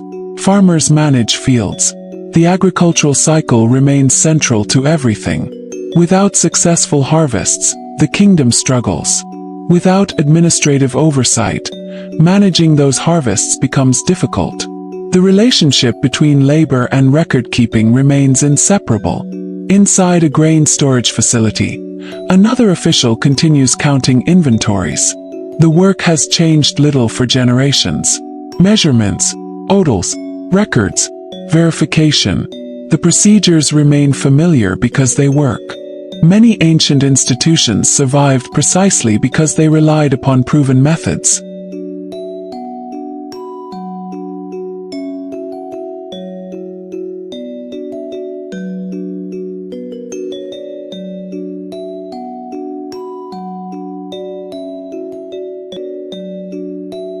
Innovation occurred, but consistency remained highly valued. The grain counter understands that his calculations may influence future decisions. Storage levels matter. Distribution plans matter. Accurate records matter, even if nobody celebrates the person responsible for maintaining them. As noon approaches, temperatures rise. Workers seek shade whenever possible. In the western desert, a tomb attendant enters another decorated chamber. The familiar silence surrounds him. Painted scenes cover the walls. Religious imagery stretches across surfaces illuminated by limited light. The attendant begins inspecting conditions. Wear. Damage. The routine remains unchanged. Yet something about the environment encourages reflection. Many of the people buried in these tombs expected their names to survive forever. Some succeeded. Many did not. The same is true for workers. Most tomb attendants remain anonymous. Most grain counters remain anonymous. Most tax collectors remain anonymous. Most scribes remain anonymous. Yet their work survives. Sometimes the work survives more effectively than the names. A document remains. A record remains. An inventory remains. Through those surviving traces, their presence can still be felt. By early afternoon, attention shifts once more toward administration. Several officials meet to discuss reports requiring review. The conversation concerns resources, allocations, responsibilities. Nothing unusual, nothing dramatic. The very ordinariness of the discussion reveals something important about ancient Egypt. Most governance involved practical matters. How much grain exists? How many workers are available? Which supplies are needed? How should resources be distributed? The answers required information. Information required records. Records required scribes. The supposedly boring jobs formed the foundation of administration. Without them, larger institutions could not function effectively. The afternoon drifts onward. A senior teacher continues supervising scribal students. Educational texts from ancient Egypt occasionally contain striking advice. Some compare the scribal profession favorably against physical labor. Students are reminded of difficult occupations. Stone workers, farmers, soldiers. The message is clear. Study diligently. Become a scribe. Avoid harsher forms of work. Yet these texts also reveal the pressures facing students. Success was not automatic. Education required commitment. The path demanded discipline. Many hours of repetitive practice stood between a young student and a professional career. The reality was less comfortable than the final result suggested. As evening begins approaching, experienced scribes organize documents accumulated throughout the day. Records are stored carefully. Reports are prepared. Inventories are updated. The work feels familiar because it is familiar. The kingdom depends upon continuity. Continuity depends upon routine. Routine depends upon workers willing to perform tasks that others might find boring. The scribes have become experts at exactly that. They preserve information, maintain order, support administration, often without recognition, yet their influence extends throughout society. The grain counter may record a harvest. The tax collector may assess obligations. The tomb attendant may preserve sacred spaces, but almost every part of the system eventually passes through the hands of a scribe. Their profession sits quietly at the center of countless administrative processes. The sun lowers toward the horizon. The valley begins cooling. Workers prepare to leave. Students conclude lessons. Documents disappear into archives. Another day joins thousands before it. And as the records accumulate year after year, they preserve not only official business but also unexpected glimpses into a world where deadlines, workplace pressures, demanding supervisors, and concerns about performance could affect ancient scribes in ways that feel surprisingly familiar to modern office workers sitting at desks thousands of years later.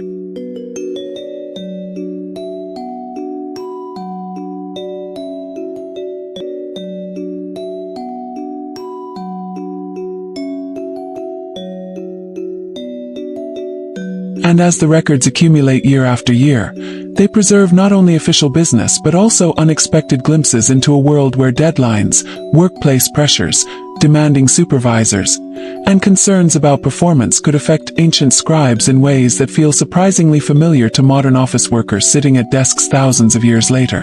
The next morning arrives with the steady rhythm that defines so much of Egyptian life. The Nile continues its journey northward. The fields await attention. Boats prepare for travel. Administrative offices slowly come alive. Workers take their places. Documents are unrolled. Pens are prepared. Another day of writing begins. For many scribes, the greatest challenge is not a lack of importance. It is the sheer volume of work. The kingdom produces records constantly. A shipment must be documented. Payment must be recorded. A labor assignment must be copied. A report must be reviewed. One task finishes. Another immediately appears. The process feels endless. Imagine sitting in a room where documents arrive faster than they can be completed. The stack grows, then grows again. The scribe understands that accuracy remains essential. Yet speed is also expected. Officials require information. Administrators require reports.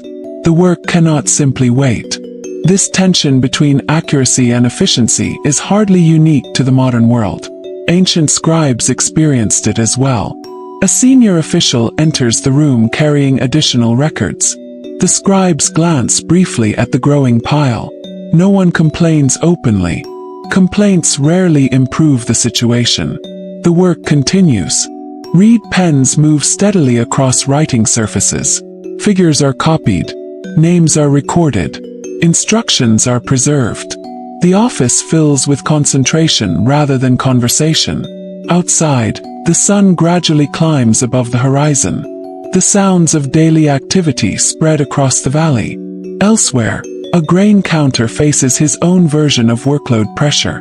Harvest records from multiple locations require verification. Several deliveries have arrived earlier than expected. The inventories must be updated before the end of the day. The calculations are not especially difficult.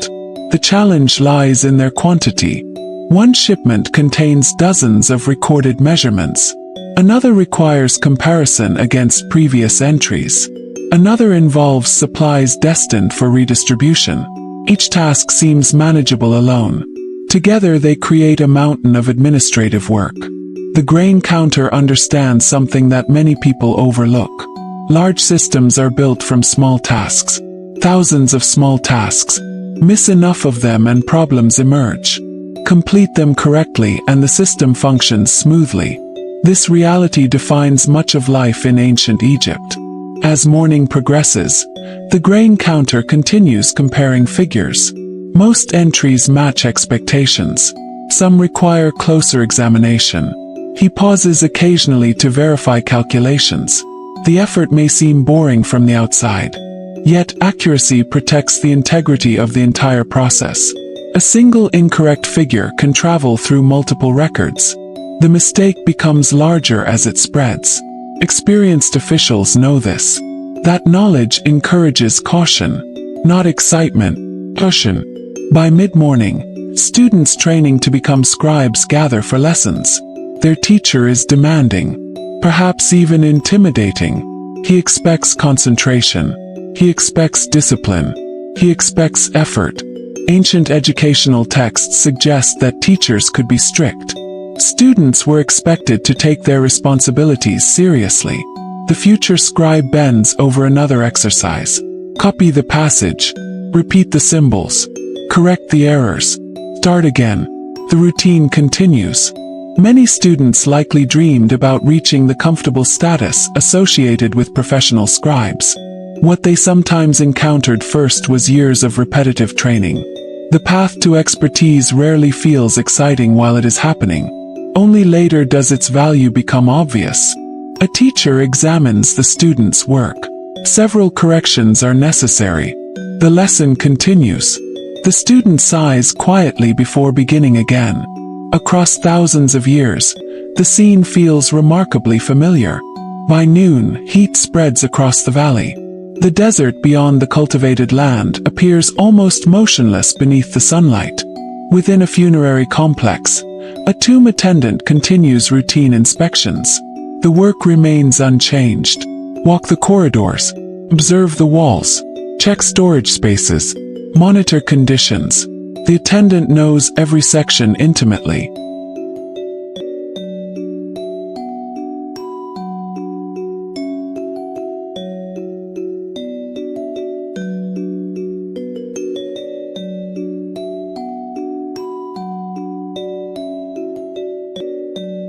Years of repetition have transformed the environment into familiar territory. Visitors might become lost. He never does. This deep familiarity allows him to notice subtle differences. Small crack, a damaged surface, an unusual accumulation of dust. Such observations may seem insignificant. Yet preservation often depends upon identifying small problems before they become larger ones. The same principle applies throughout administration. Many of the most effective workers in ancient Egypt excel because they notice details, not because they seek attention, because they pay attention. Meanwhile, tax officials spend the afternoon reviewing reports delivered from agricultural districts. The figures require careful analysis. Production levels vary. Resource allocations vary. Conditions vary. Understanding those variations requires context. The officials compare records stretching across multiple years. Patterns emerge slowly. The process resembles assembling a puzzle. Each report contributes another piece. No single document provides a complete picture. Together they reveal trends. This patient accumulation of knowledge forms one of the strengths of Egyptian bureaucracy. The records remember. Individuals come and go. The archive remains. As afternoon continues, the administrative offices remain busy. The scribes still work. The grain counters still calculate. The tax officials still review figures. The workload never completely disappears. Perhaps it never can. A functioning civilization constantly generates information. Someone must manage it. Someone must organize it. Someone must preserve it. These responsibilities rarely attract admiration, yet they remain essential. Imagine ancient Egypt without scribes, without inventories, without records, without archives. The kingdom would become far more difficult to govern. The great monuments might still exist. The systems supporting them would weaken considerably. This hidden dependence upon administrative labor often escapes attention. The most visible achievements of a civilization frequently rest upon invisible work. As evening approaches, the pace finally begins slowing. Documents are organized. Reports are stored. Calculations are completed. Students conclude lessons. The day's efforts disappear into archives and storerooms. Another ordinary day ends. Another layer of administration settles quietly into the background of history. No crowds celebrate. No songs commemorate the achievement. Yet the work matters. The kingdom functions because people completed it. The student leaves carrying lessons still unfinished. The grain counter leaves after verifying final totals. The tomb attendant secures another preserved space. The tax official stores reports for future reference. Each has contributed something necessary. Each has participated in routines stretching across generations. And hidden within those routines is another fascinating reality that historians would later uncover from surviving records. A world where even the most experienced officials occasionally face shortages, bureaucratic confusion, delayed deliveries, and administrative frustrations that remind us that no system, no matter how organized, ever operates quite as perfectly as the records sometimes claim.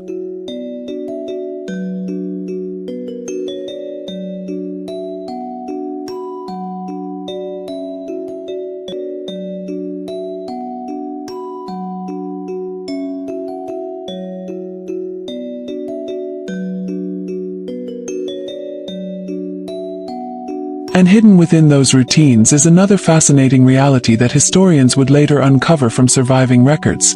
A world where even the most experienced officials occasionally face shortages, bureaucratic confusion, delayed deliveries, and administrative frustrations that remind us that no system, no matter how organized, ever operates quite as perfectly as the records sometimes claim. The morning begins with uncertainty. Not a dramatic uncertainty. No invading army appears on the horizon. No natural disaster strikes the valley. Instead, the uncertainty arrives in the form of a delayed shipment.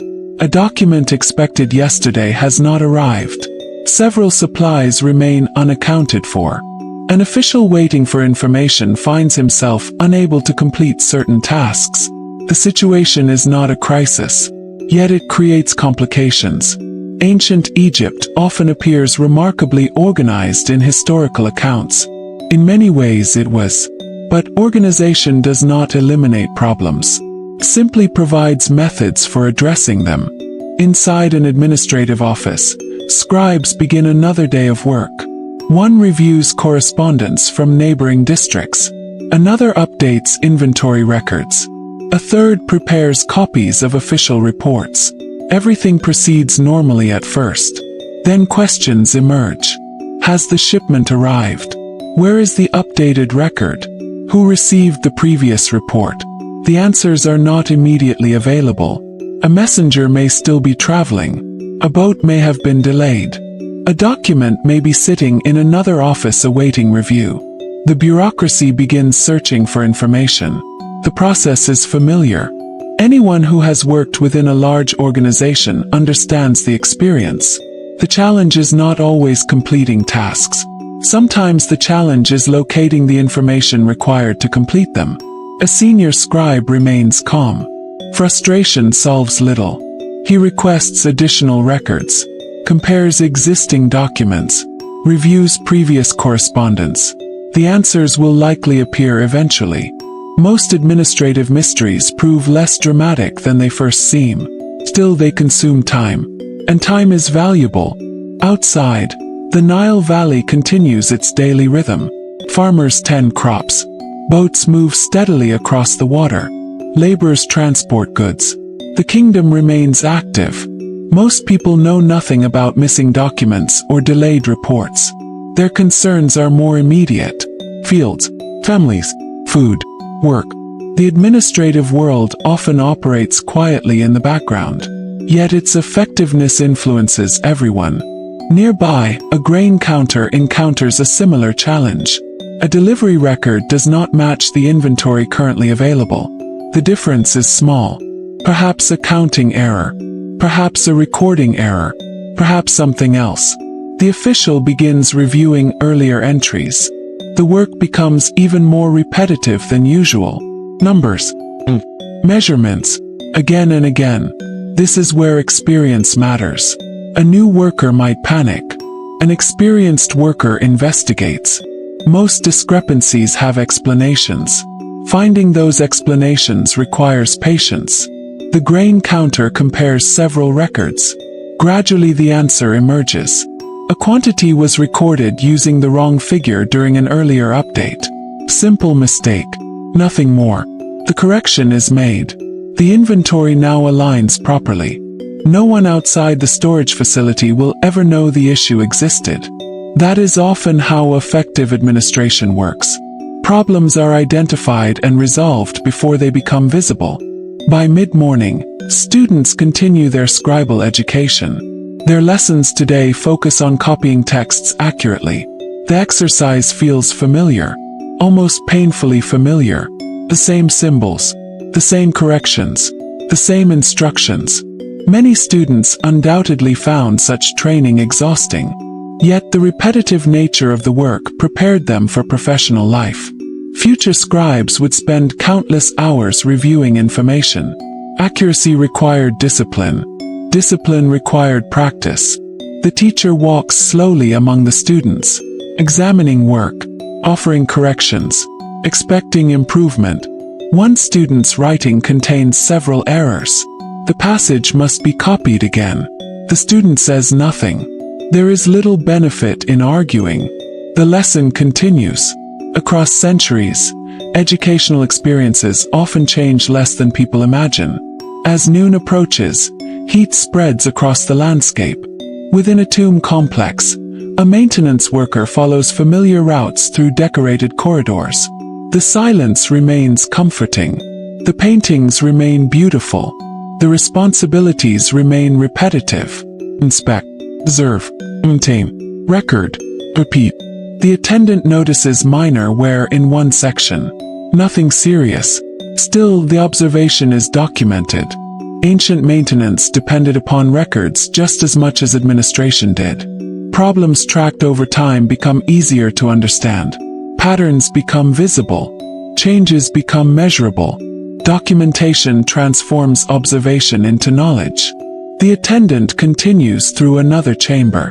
Years of experience guide his attention. He notices details visitors would never see. Small changes matter, because small changes eventually become large changes. This principle applies everywhere. In preservation, in administration, in agriculture, even in politics. By early afternoon, tax officials gather to review recent reports. Their work requires balancing competing realities.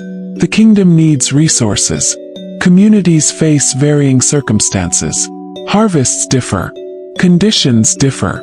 Fair assessments require information. The officials examine records carefully. No decision exists in isolation. Every figure connects to larger patterns. This interconnectedness explains why Egyptian bureaucracy became so extensive. Complex societies generate complexity. Managing that complexity requires organization. And organization requires people willing to perform repetitive tasks consistently. The supposedly boring professions excel at exactly that. As the afternoon unfolds, several scribes continue searching for the delayed document mentioned earlier.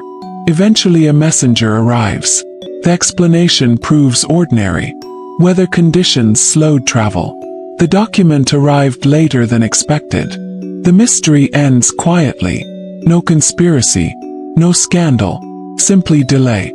Yet even this minor event illustrates an important reality.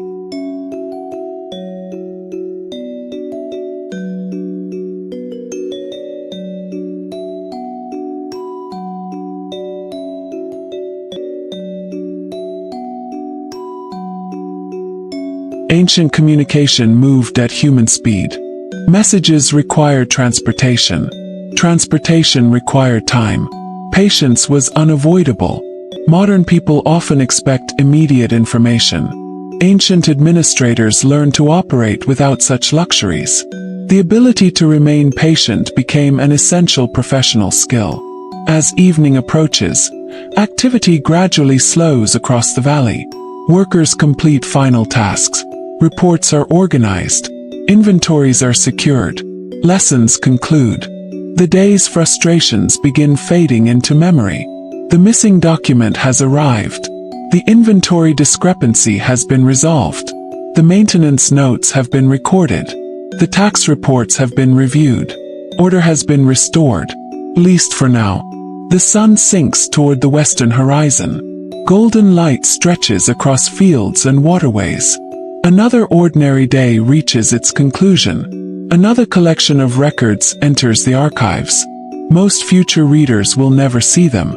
Yet among thousands of surviving documents, historians occasionally discover evidence that even the most efficient officials sometimes struggled against something no amount of organization could fully control: the unpredictable Nile itself, whose floods determined the fortunes of grain counters, tax collectors, scribes, and nearly every other worker in ancient Egypt.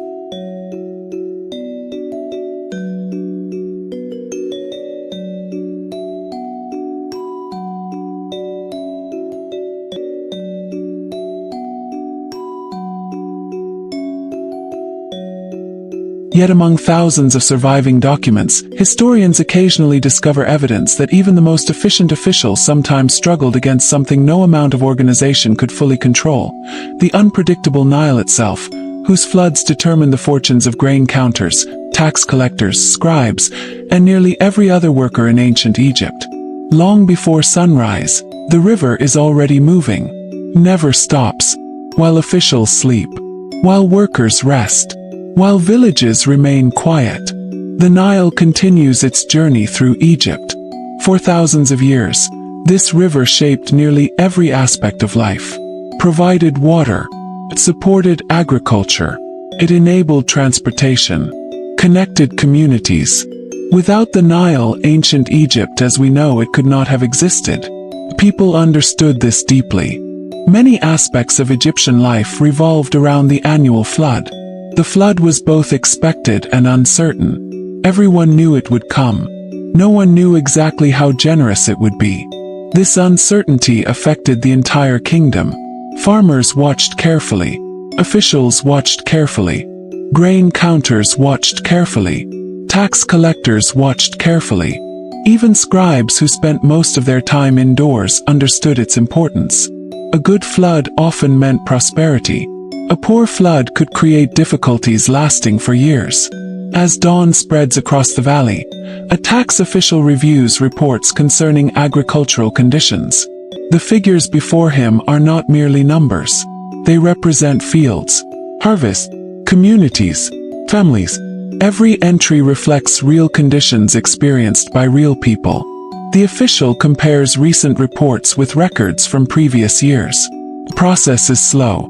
Yet historical comparison provides valuable context.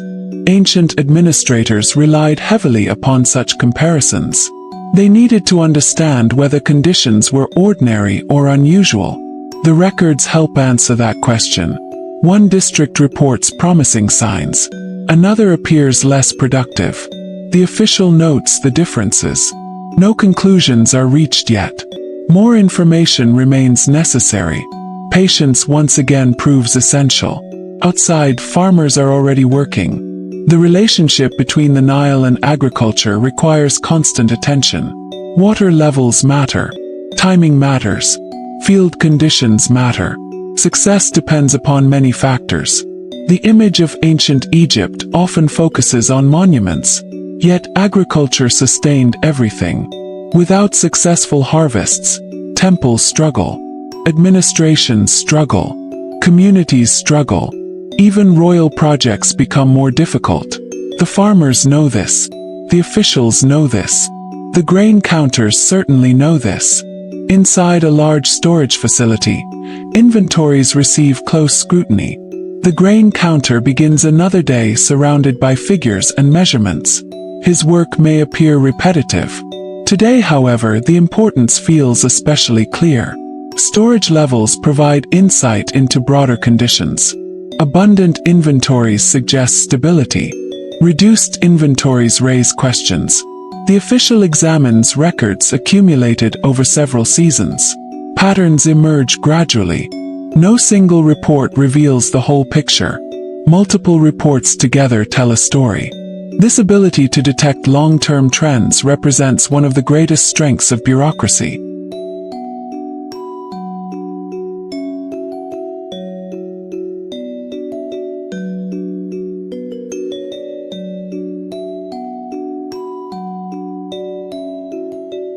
The records remember what individuals cannot. Years of information remain accessible. The grain counter studies the figures carefully. The numbers reveal a history of floods, harvests, and distributions stretching back through time. By mid-morning, scribes throughout the kingdom continue recording information. Many of them spend their careers transforming observations into documents. The process seems simple: observe, record, preserve. Yet the consequences are significant. The survival of administrative knowledge depends upon this work. A report written today may influence decisions months later. An archive preserved today may assist officials years later. The scribes understand their responsibilities. Accuracy remains paramount. One scribe receives updated agricultural data from a nearby district. He copies the information carefully. The document will become part of a larger collection.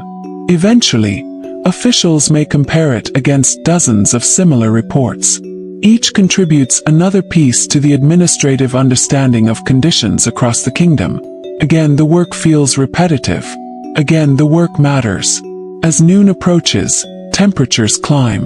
The valley shimmers beneath intense sunlight. In the western desert, a tomb attendant continues routine inspections. Even here, the Nile's influence remains visible. The prosperity supporting tomb construction originated from agricultural success. The resources funding maintenance originated from agricultural success. The state's ability to preserve sacred spaces ultimately depended upon the productivity of the river valley. The attendant may not think about this often. His attention remains focused on immediate responsibilities. Still, the connection exists. Ancient Egypt's institutions were deeply interconnected. A strong harvest influenced nearly everything. A weak harvest influenced nearly everything. The attendant moves through another corridor. Dust is removed. Conditions are checked. Observations are noted. The routine continues. Much of Egyptian civilization depended upon people performing routine tasks reliably. This truth appears again and again. By early afternoon, several officials gather to discuss reports concerning flood conditions and agricultural expectations. The conversation is cautious. Predictions are difficult. The Nile occasionally surprises even experienced observers. Records provide guidance. Experience provides guidance. Neither guarantees certainty. The officials review information carefully. Their decisions may affect resource planning, storage planning, tax planning, administrative planning. A great deal depends upon understanding the river as accurately as possible. Yet complete certainty remains impossible. This reality creates tension. Not dramatic tension, practical tension. The tension of managing uncertainty. The same challenge exists in many professions throughout history. People make decisions using incomplete information. The officials of ancient Egypt were no exception. As afternoon progresses, work continues across the kingdom. The grain counter updates inventories. The scribe copies reports. The tomb attendant completes inspections. The tax collector analyzes figures. Each profession interacts with the consequences of the Nile's behavior in different ways. Yet all remain connected to it. The river influences their work whether they stand beside its banks or not. This dependence helps explain why flood records became so important. The state needed information. The state needed preparation. The state needed understanding. Documentation provided all three. As evening approaches, the light softens across the valley. Boats return toward shore. Workers conclude daily responsibilities. Officials organize reports. Archives receive new documents. Another day joins the thousands that came before. The Nile continues flowing quietly through the landscape. Its waters reflect the colors of sunset. Its influence remains everywhere. For generations, people have attempted to understand its patterns. Sometimes successfully, sometimes not. The records preserved by scribes reveal both achievements and uncertainties. They show a civilization trying to manage a complex world through observation, organization, and patience. And hidden among those records are fascinating clues suggesting that some of the most dedicated workers in ancient Egypt eventually became experts at predicting seasonal changes, measuring flood levels, and collecting data so carefully that their observations would help shape decisions affecting entire regions of the kingdom.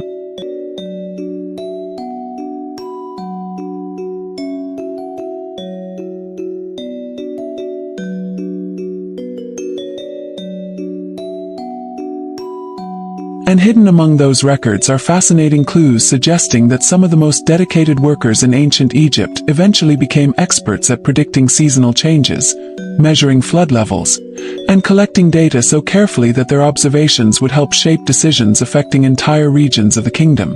The morning begins beside the river. Mist lingers over the water.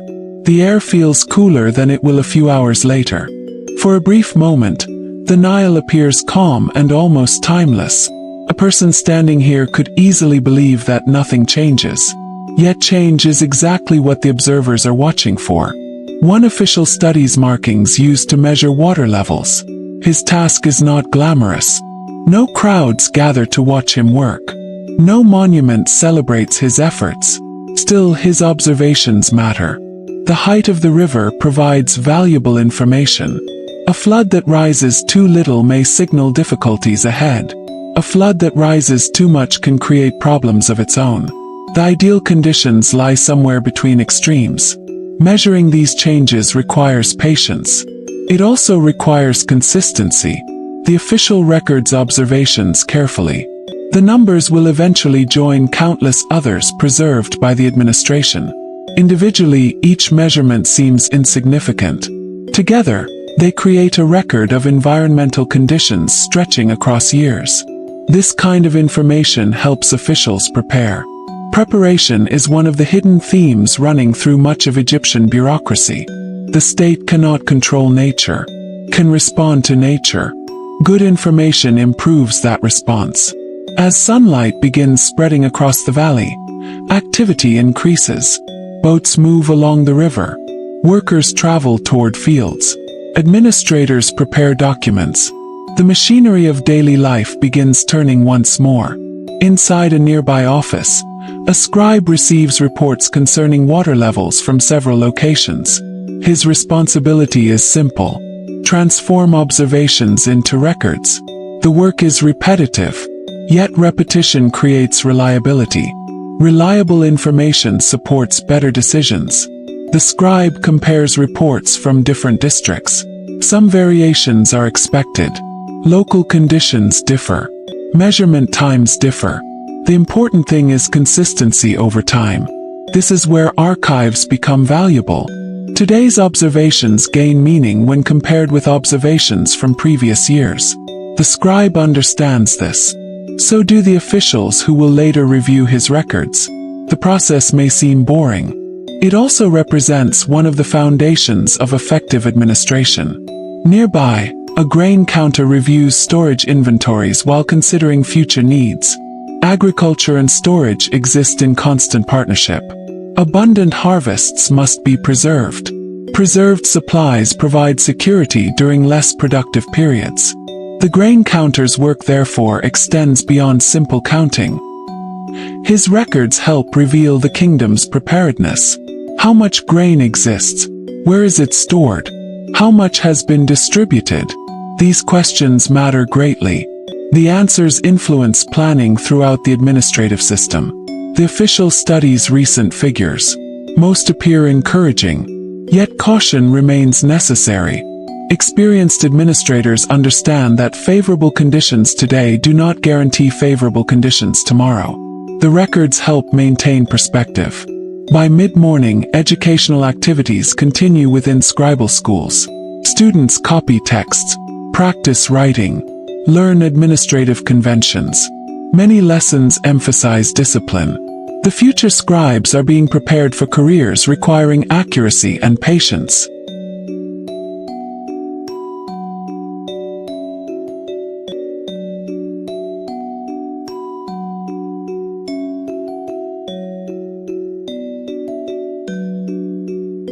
And within the growing archives of reports, measurements, inventories, and observations, there are hints that some of the most trusted officials in ancient Egypt possessed a kind of influence that extended far beyond their job titles, because the information they controlled often shaped decisions affecting resources, labor, taxation, and the daily lives of countless people throughout the kingdom. The influence did not come from wealth. It did not come from military power. It did not come from royal blood. Instead, it came from knowledge. Knowledge recorded. Knowledge preserved. Knowledge organized. In ancient Egypt, Information itself could become a form of power. A senior scribe understands this better than most.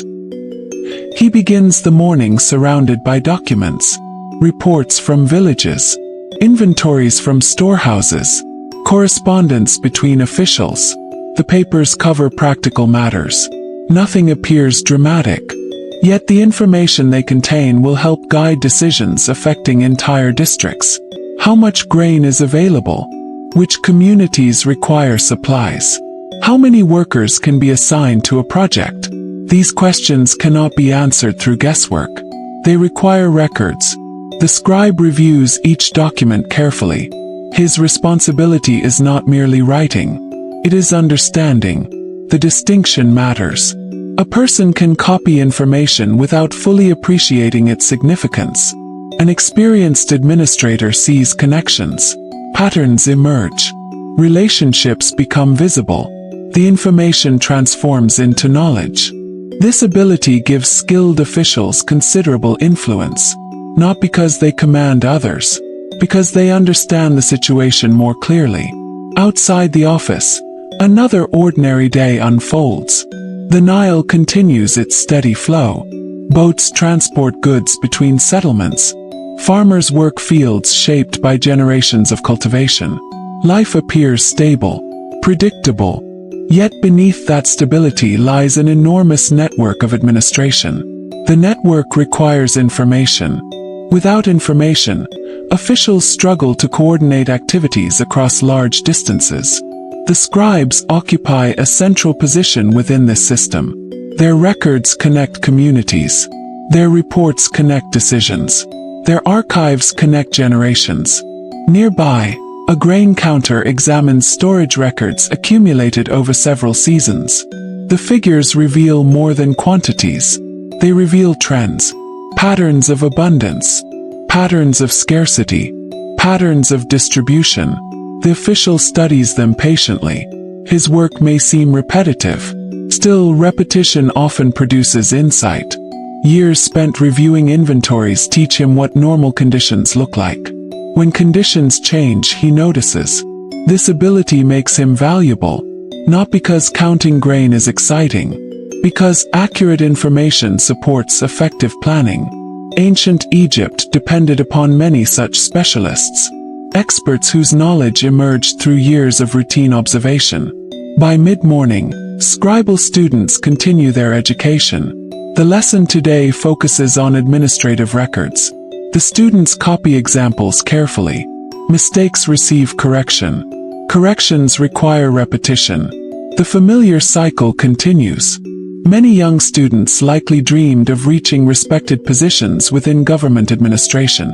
What they encountered first was discipline. Hours of writing. Hours of practice. Hours of correction. The profession rewarded patience. There were few shortcuts. A teacher walks between rows of students.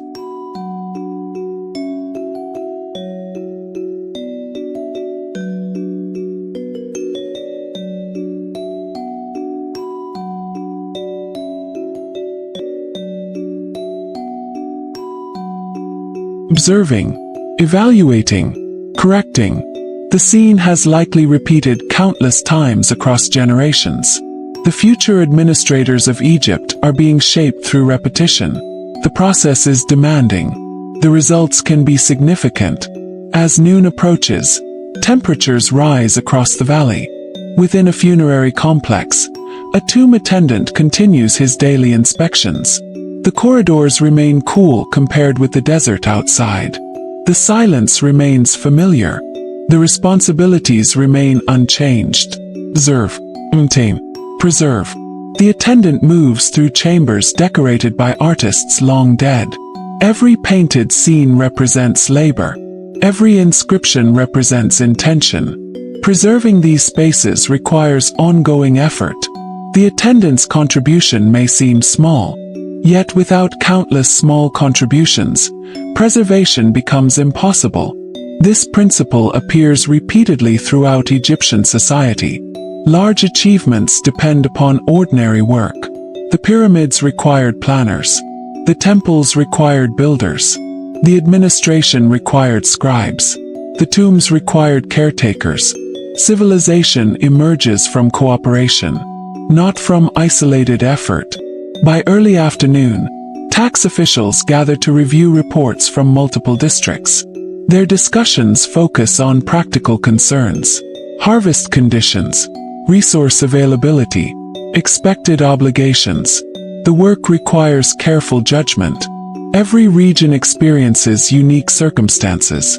The officials seek fairness while also meeting administrative needs. This balance is not always easy. Records help. The more information available, the better informed the decisions become. One official consults archived reports from earlier years. The comparison provides context. Conditions that seem unusual today may have occurred before. The records preserve those memories. Archives function as institutional experience. Individual officials retire. Archives remain. This continuity represents one of the greatest strengths of bureaucracy. Knowledge survives beyond individual careers. As afternoon progresses, a senior administrator reviews a collection of reports prepared by scribes throughout the region. The documents arrive from various locations. Different handwriting, different observations, different responsibilities. Together they form a remarkably detailed picture of conditions across the kingdom. The administrator studies them carefully. No single report provides complete understanding. Collectively they reveal patterns. The process resembles assembling a mosaic. Each piece contributes to the larger image. This larger image influences decisions, resource allocations, labor assignments, infrastructure maintenance, tax assessments, all depend upon information. The individuals responsible for gathering and organizing that information therefore possess considerable importance. Not always visible importance, often invisible importance, yet real nonetheless. The afternoon drifts toward evening. The work continues. The grain counter updates inventories. The scribe completes reports. The tomb attendant finalizes inspection notes. The tax collector reviews figures. Nothing about the day appears extraordinary. And perhaps that is precisely the point. Ancient Egypt endured for centuries not because extraordinary events occurred every day. It endured because ordinary responsibilities were completed consistently, day after day, year after year, generation after generation. The supposedly boring professions formed part of that continuity. Their routines created stability. Their records preserved knowledge. Their efforts supported institutions larger than themselves. As the sun begins lowering toward the horizon, the valley fills with softer light. Workers organize documents for storage. Inventories are secured. Reports are archived. The day's information becomes part of a growing administrative memory. Most people will never read these records. Most will never know they exist. Yet their influence extends throughout society. The information shapes decisions. The decisions shape outcomes. The outcomes shape lives. And among the countless surviving records left behind by ancient Egypt, there are occasional glimpses of an even more intriguing reality. Evidence that some scribes and officials rose through the administrative ranks over many years, transforming what appeared to be ordinary desk work into careers that could eventually bring prestige, responsibility, and surprisingly close connections to the highest levels of power in the kingdom.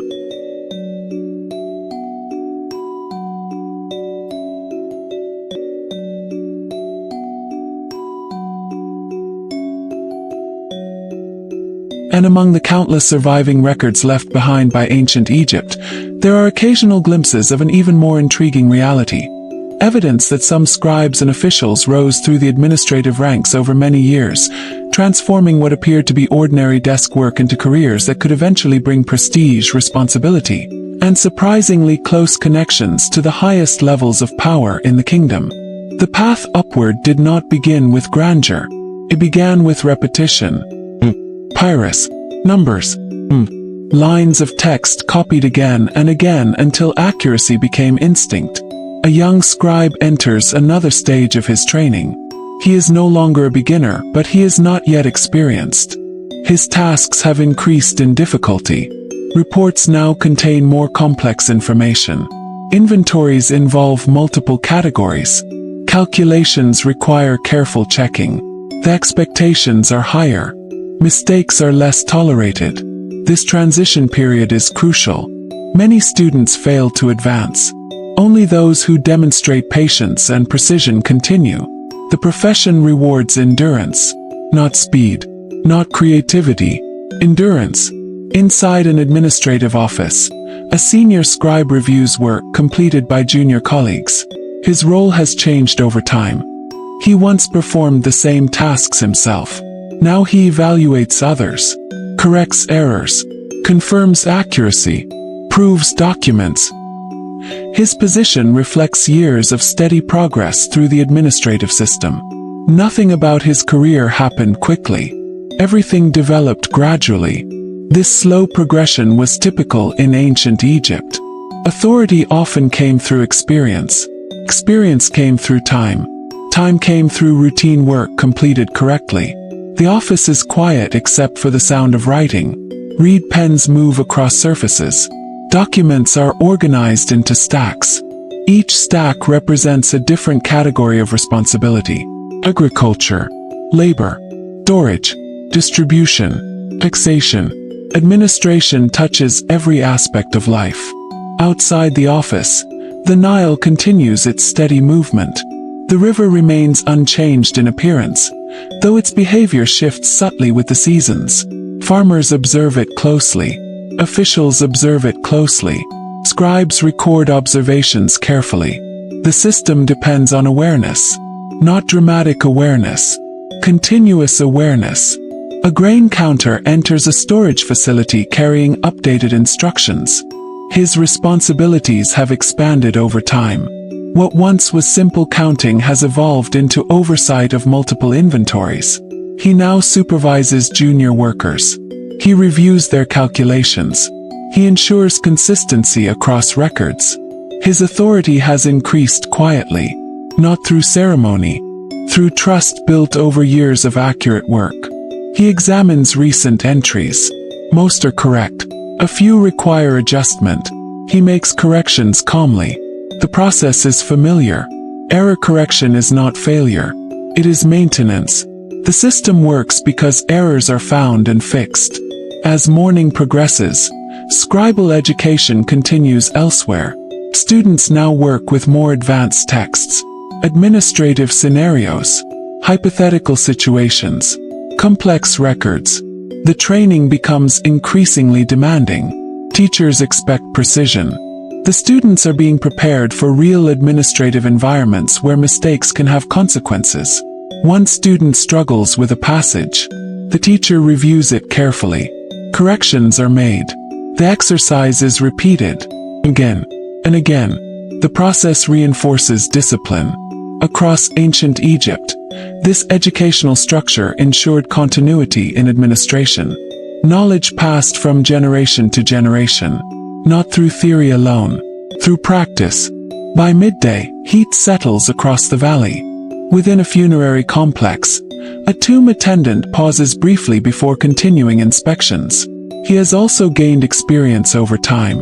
New workers are assigned simpler routes. He handles more sensitive areas. Chambers requiring closer attention. Spaces where preservation is critical. His responsibilities have increased. Not dramatically, gradually. Like many professions in ancient Egypt, advancement comes through reliability. He checks a decorated wall. The paint remains intact. He records the condition. His notes will be added to maintenance records. Those records may later influence decisions about repairs or preservation efforts. Even in a place of silence, documentation matters. Elsewhere, tax officials continue reviewing reports. The discussions remain careful and deliberate. No single region tells the whole story.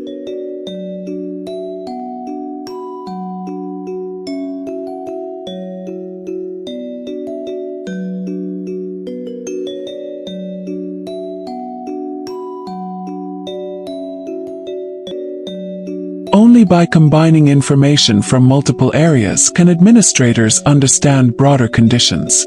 The officials compare records across seasons. They identify variations. They evaluate expectations. They consider possible adjustments. Everything depends on accurate information. Without it, decisions become uncertain. With it, decisions become informed. By early afternoon, a senior administrator reviews personnel records. The focus is not only on resources but on people. Who is performing well? Who requires guidance? Who is ready for greater responsibility? These questions shape career progression. A scribe who demonstrates accuracy may be assigned more complex tasks. A grain counter who maintains precise records may be entrusted with oversight. A tax official who manages reports effectively may advance further. The administrative system values reliability, not sudden brilliance, steady competence. This system creates a subtle but important truth about ancient Egyptian bureaucracy. It is not static. It allows movement. But movement is gradual, measured, earned through consistency. As afternoon continues, the grain counter reflects briefly on his own path. Years earlier he performed basic tasks. Now he oversees others. His responsibilities have expanded. His influence has grown. Yet nothing about his daily routine feels dramatic. He still counts, still records, still verifies. The difference lies in scale and responsibility. He understands something important. Small tasks, repeated correctly over time, can lead to significant positions. This understanding shapes how he approaches his work. Carefully, patiently, consistently. Across the kingdom, similar patterns repeat. Scribes become administrators. Administrators become supervisors. Supervisors become senior officials. Each step built on accumulated trust. As evening approaches, the administrative offices begin to quiet. Documents are finalized. Reports are stored. Records are archived. Students complete their lessons. Tomb attendants finish inspections. Tax officials close their records for the day. The grain counter secures inventory summaries. The scribe organizes completed documents. The system settles into evening stillness. Another day has passed. Another collection of data has been preserved. Another layer added to the kingdom's vast memory. Most of it will never be noticed individually, but collectively, it forms the structure of governance. And among those structures, hidden within thousands of records spanning generations, historians can still trace the careers of individuals who began as ordinary scribes and gradually rose, through patience, precision, and relentless repetition, into positions where their decisions quietly influenced the flow of resources, labor, and administration across one of the most enduring civilizations in human history.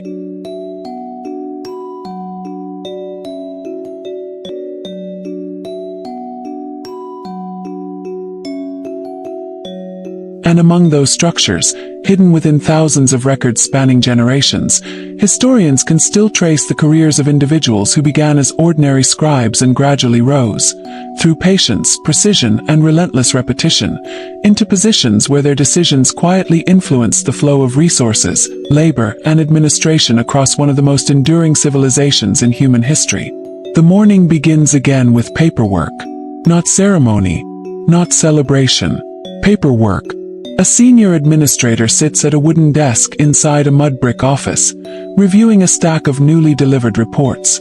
The documents are ordinary in appearance. They contain numbers, names, and short notes. But to him, they represent the functioning of an entire system. Every line is a fragment of reality. Every figure is a reflection of work performed somewhere across the kingdom. He reads slowly, carefully. The habit of caution has been built over many years. In ancient Egypt, one incorrect interpretation could lead to flawed decisions. So accuracy is not optional. It is essential. Outside the office, life continues at its usual pace. Farmers tend fields. Boats move along the Nile. Workers carry supplies between settlements. The rhythm of the kingdom remains steady, predictable. And yet behind that stability lies constant administrative activity. The senior administrator compares current reports with older records stored in the archive. The process is familiar. Compare, verify, ingest. The archive acts as memory. Without it, every decision would depend only on immediate observation. With it, decisions gain context.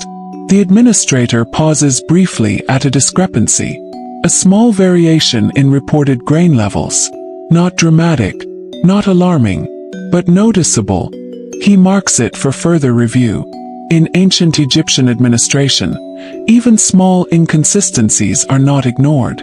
They are investigated, not because they always indicate problems, but because they might. This careful approach reflects a broader philosophy. Order is maintained through attention to detail. Nearby, a grain counter begins another cycle of verification. His work remains centered on measurement, storage levels, delivery quantities, distribution records. Each entry must align with previous data. He checks the figures from multiple sources. Warehouse records, transport logs, field reports. Most align correctly. One does not. A discrepancy appears. He does not react immediately. Experience has taught him that most discrepancies have simple explanations. He traces the record backward, step by step. Earlier entries, previous updates, original measurements. Eventually the cause becomes clear. A transcription error made during copying. A single incorrect symbol repeated through later documents.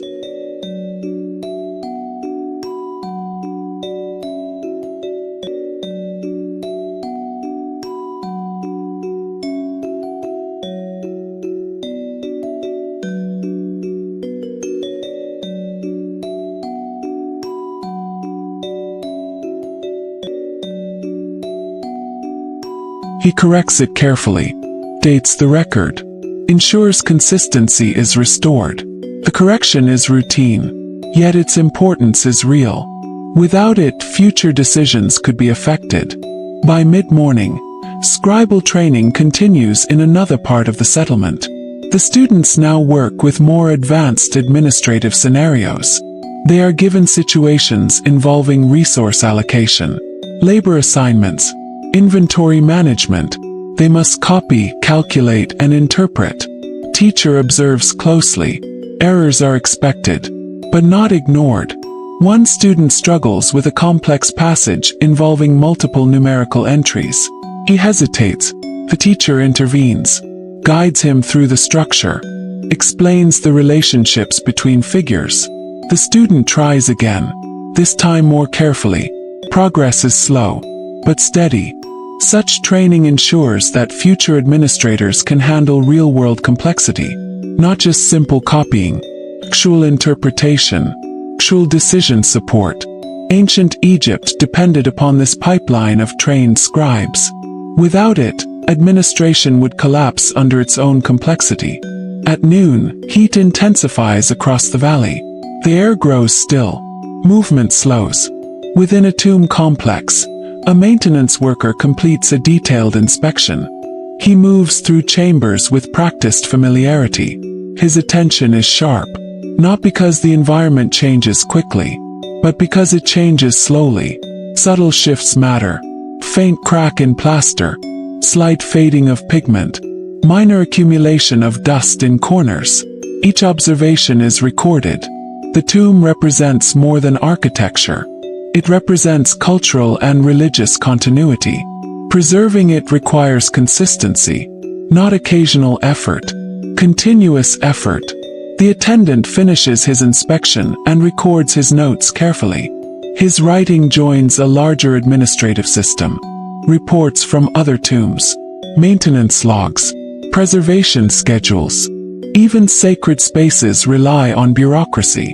By early afternoon, tax officials meet again to review broader economic conditions. Their discussion is structured, measured, based entirely on recorded data. They compare agricultural yields across multiple regions.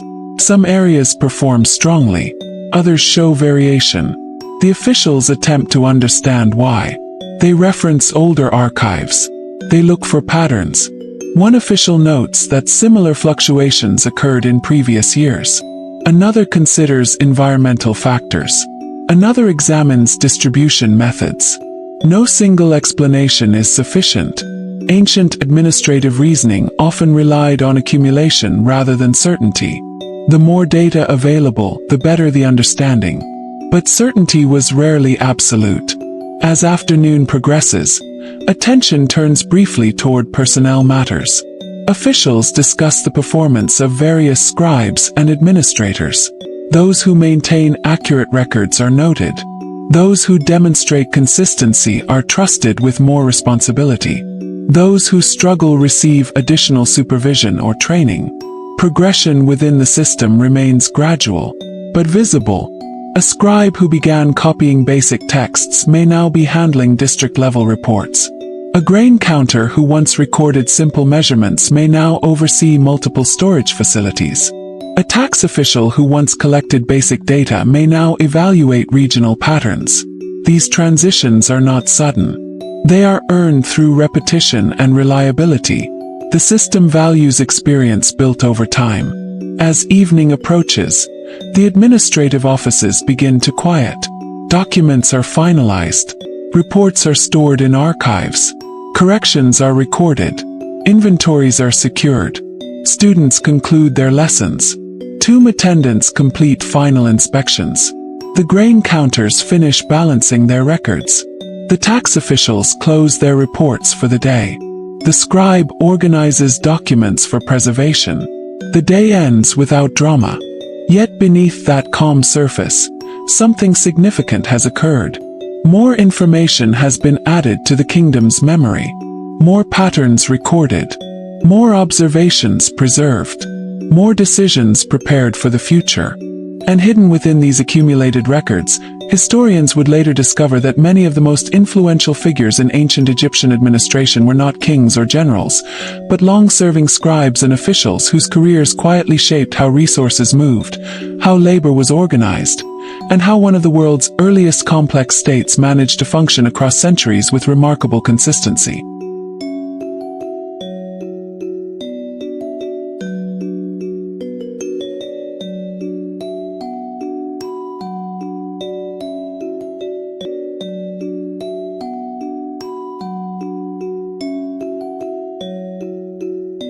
And hidden within these accumulated records, historians would later discover that many of the most influential figures in ancient Egyptian administration were not kings or generals, but long-serving scribes and officials whose careers quietly shaped how resources moved, how labor was organized, and how one of the world's earliest complex states managed to function across centuries with remarkable consistency. The morning opens once more with quiet order. The Nile glides forward in its steady course. The valley slowly warms under early sunlight. And inside administrative buildings, the kingdom begins its daily translation of reality into records. A senior scribe sits near a low desk, unrolling a fresh set of documents. His hands move with practiced familiarity. He does not rush. Rushing creates errors. Errors create confusion. Confusion creates delays. And in a system as large as ancient Egypt, delays ripple outward. So he reads carefully, line by line, entry by entry. The documents describe routine matters, grain allocations, labor assignments, regional reports. On the surface, nothing unusual appears. But experience teaches him to look beyond surface appearance. Patterns matter more than individual entries. He compares today's reports with previous records stored in memory and archive alike. A slight shift in distribution levels appears. Not enough to cause alarm, but enough to note. He marks it mentally for later review. Across the office, other scribes continue their work. The sound of reed pens scratching against papyrus forms a steady rhythm. It is not loud, but it is constant, a kind of administrative heartbeat. Outside, life continues in parallel. Farmers move through irrigation channels. Boats drift along the river carrying goods and messages. Workers adjust loads on carts and donkeys. Everything depends on coordination, and coordination depends on records. Nearby, A grain counter begins another cycle of verification inside a storage facility. The air is cool and dim compared to the outside heat. Rows of grain sacks line the interior. Each one represents labor, harvest, transport, and calculation. The counter walks slowly between them, checking seals, comparing quantities, confirming entries. A junior assistant follows behind, holding a tablet of notes. The assistant is still learning. The senior counter rarely speaks more than necessary. Instead, he demonstrates through repetition. Accuracy is not explained once. It is demonstrated hundreds of times. He stops at one section of storage, studies the markings, then consults the records. Something is slightly off again. Not dramatically, but enough to require attention. He reviews earlier entries, then transport logs, then distribution records. A small inconsistency emerges. He traces it further. The issue is not theft, not loss, not damage. A simple administrative mismatch. A misaligned entry in a transport record created a cascading discrepancy in later documents. He corrects it carefully. The assistant watches closely. This is part of learning.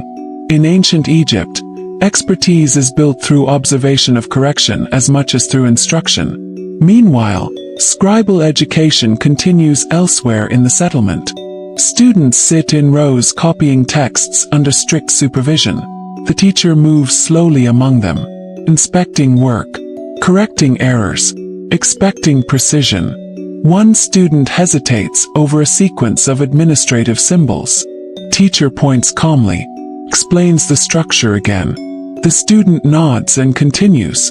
The repetition is exhausting, but it is necessary. The kingdom depends on scribes who can handle complexity without breaking it into confusion. By midday, heat settles across the valley. Inside a tomb complex, a maintenance worker pauses in a shaded corridor. The air is still. The silence is deep. He checks a section of painted wall. The colors remain strong, but faint signs of dust accumulation are present. He notes it carefully. Even the smallest change can matter over long periods. Preservation is not a single act. It is continuous attention. He records his observations in a log. Each entry will be stored with others from different tomb sites. Over time, these records form a map of preservation needs across the region. Not glamorous work, but essential.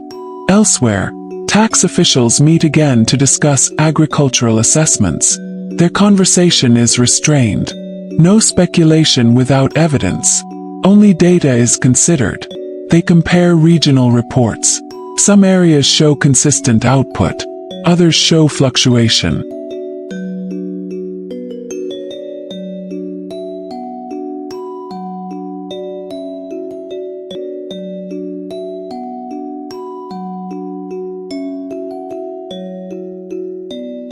They reference older archives again.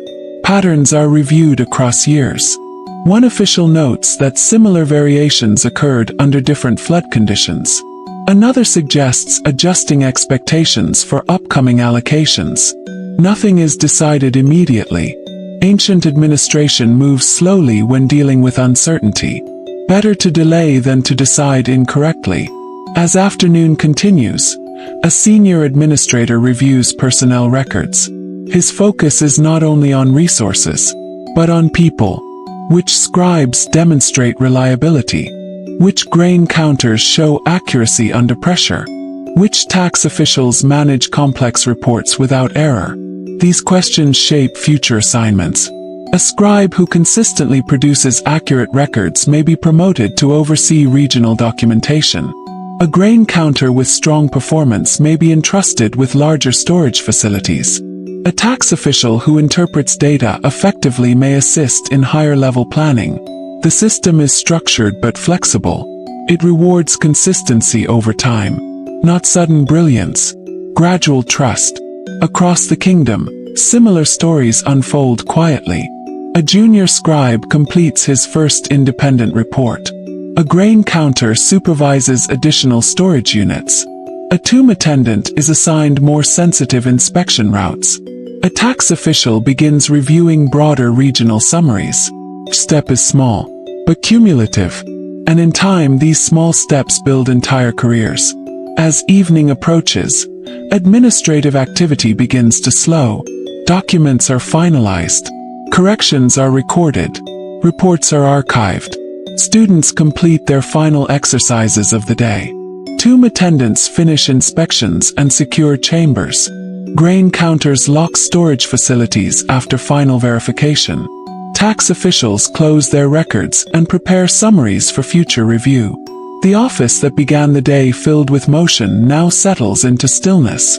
But the records remain, carefully organized, carefully stored, waiting to be used again when needed. And within those records, within thousands of seemingly repetitive entries spanning generations, modern historians would eventually find something extraordinary. Evidence that ancient Egypt was not only a civilization of monuments and pharaohs, but also a civilization sustained by layers of quiet expertise, where scribes and administrators, through years of repetitive and often overlooked labor, created the informational structure that allowed an entire society to function with remarkable endurance across centuries of change.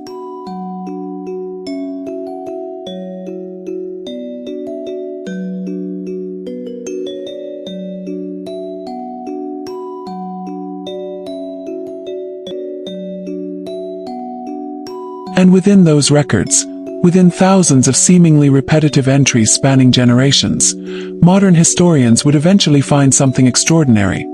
Evidence that ancient Egypt was not only a civilization of monuments and pharaohs, but also a civilization sustained by layers of quiet expertise, where scribes and administrators, through years of repetitive and often overlooked labor, created the informational structure that allowed an entire society to function with remarkable endurance across centuries of change.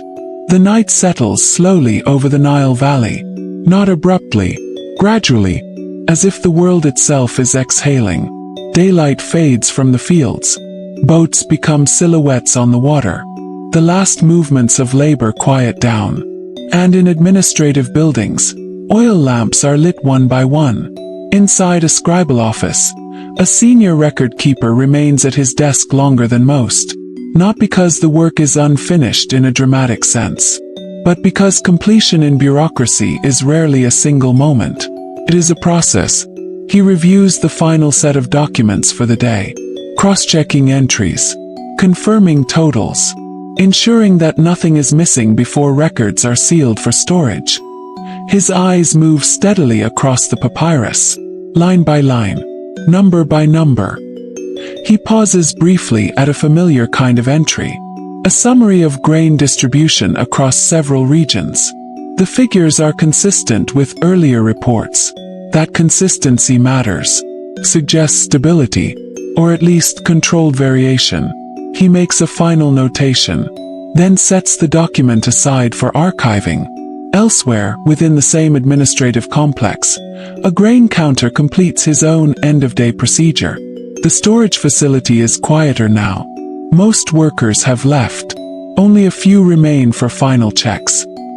He walks the length of the storage rows again, not because he expects change, but because verification is part of discipline. He checks seals. He confirms locks.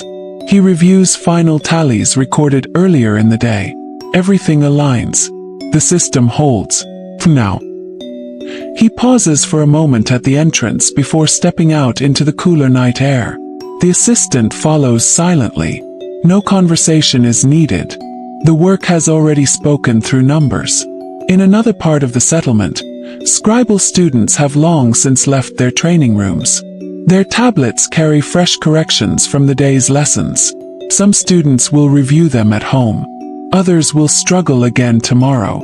Education does not end with the teacher's instruction. It continues in repetition. That repetition defines the path forward. Meanwhile, a tomb attendant completes a final inspection under dim light. The corridors are darker now, shadowed by flickering lamps. He moves carefully through the space, listening more than looking at times. Stillness itself becomes part of the inspection. Any change in the expected quietness draws attention. He notes nothing unusual. The tomb remains undisturbed, preserved, as intended. Outside, the river reflects faint light from the sky. The Nile does not pause at night. It continues its movement regardless of human schedules. Boats anchored near the shore shift gently with the current. The same current that sustains agriculture, that sustains administration, that sustains life across the valley. A tax official sits briefly at his desk one final time. He reviews summary notes compiled earlier in the evening. They are not decisions. Not yet. They are preparation. Tomorrow these summaries will become part of larger discussions.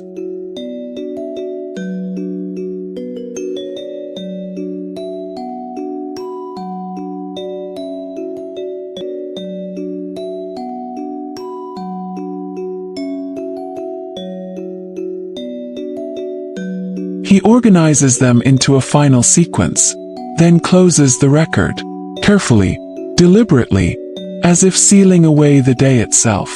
The quiet that follows is not emptiness. It is structure. A structured stillness built on completed tasks. Outside, the settlement has fully transitioned into night. Fires glow in small clusters. People rest. Work pauses. But the administrative memory of the day remains intact. Every measurement, every correction, every inventory update, every copied line of text, all preserved in organized form, ready to be retrieved when needed. And as the darkness deepens, there is a subtle realization embedded within the surviving records of ancient Egypt, something that becomes clearer to historians than it likely ever was to the workers themselves. That the stability of this civilization did not rest only on rulers issuing commands or monumental architecture rising from stone, but on the uncelebrated endurance of scribes, grain counters, tax officials, and tomb attendants whose nightly reviews, careful corrections, and repetitive confirmations created a rhythm of governance so steady that it could persist across generations almost as quietly and consistently as the Nile itself flowing through the night.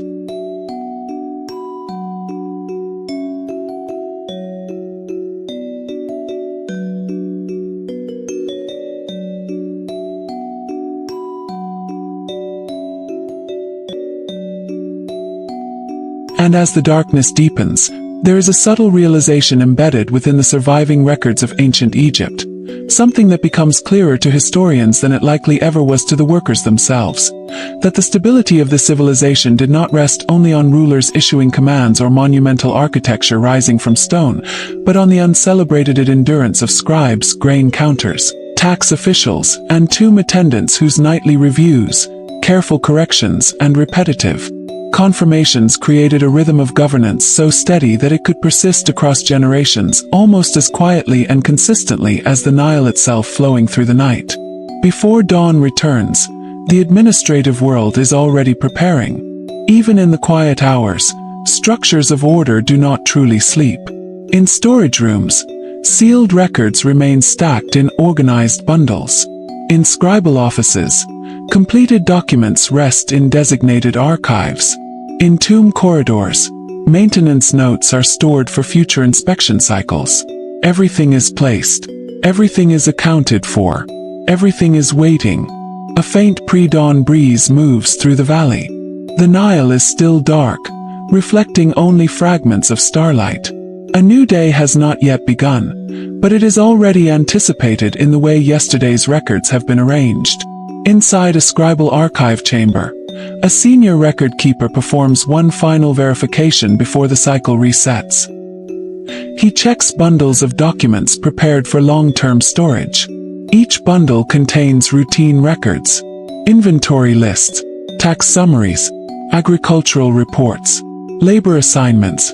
Individually they appear unremarkable. Collectively they form the memory of the kingdom. He ensures labeling is correct. He ensures placement is consistent. He ensures nothing is misplaced. There is no celebration in this task, only responsibility. In another part of the settlement, a grain counter reviews a final summary ledger from the previous day. The figures are stable. No new discrepancies have appeared overnight. That stability is itself a form of success. A system working correctly rarely announces itself. Simply continues. He closes the ledger carefully, sets it aside, prepares for the next cycle of counting, verification, and correction. Near the river, a tax official stands briefly outside before returning to his office. The air is cool. The water is still dark. He thinks not in terms of single days, but in sequences of records. Days become reports. Reports become summaries. Summaries become patterns. Patterns become decisions. And decisions shape the flow of resources across the kingdom. Nothing exists in isolation. Everything connects. In the scribal schools, benches are still empty at this hour. But soon students will arrive again. They will copy texts that have been copied for generations. They will correct mistakes that have been corrected for generations. They will continue a tradition built on repetition and discipline. Their future roles already exist in outline within the administrative system. They are simply not yet filled. A tomb attendant prepares for another inspection cycle that will begin later in the morning. He reviews yesterday's notes one final time.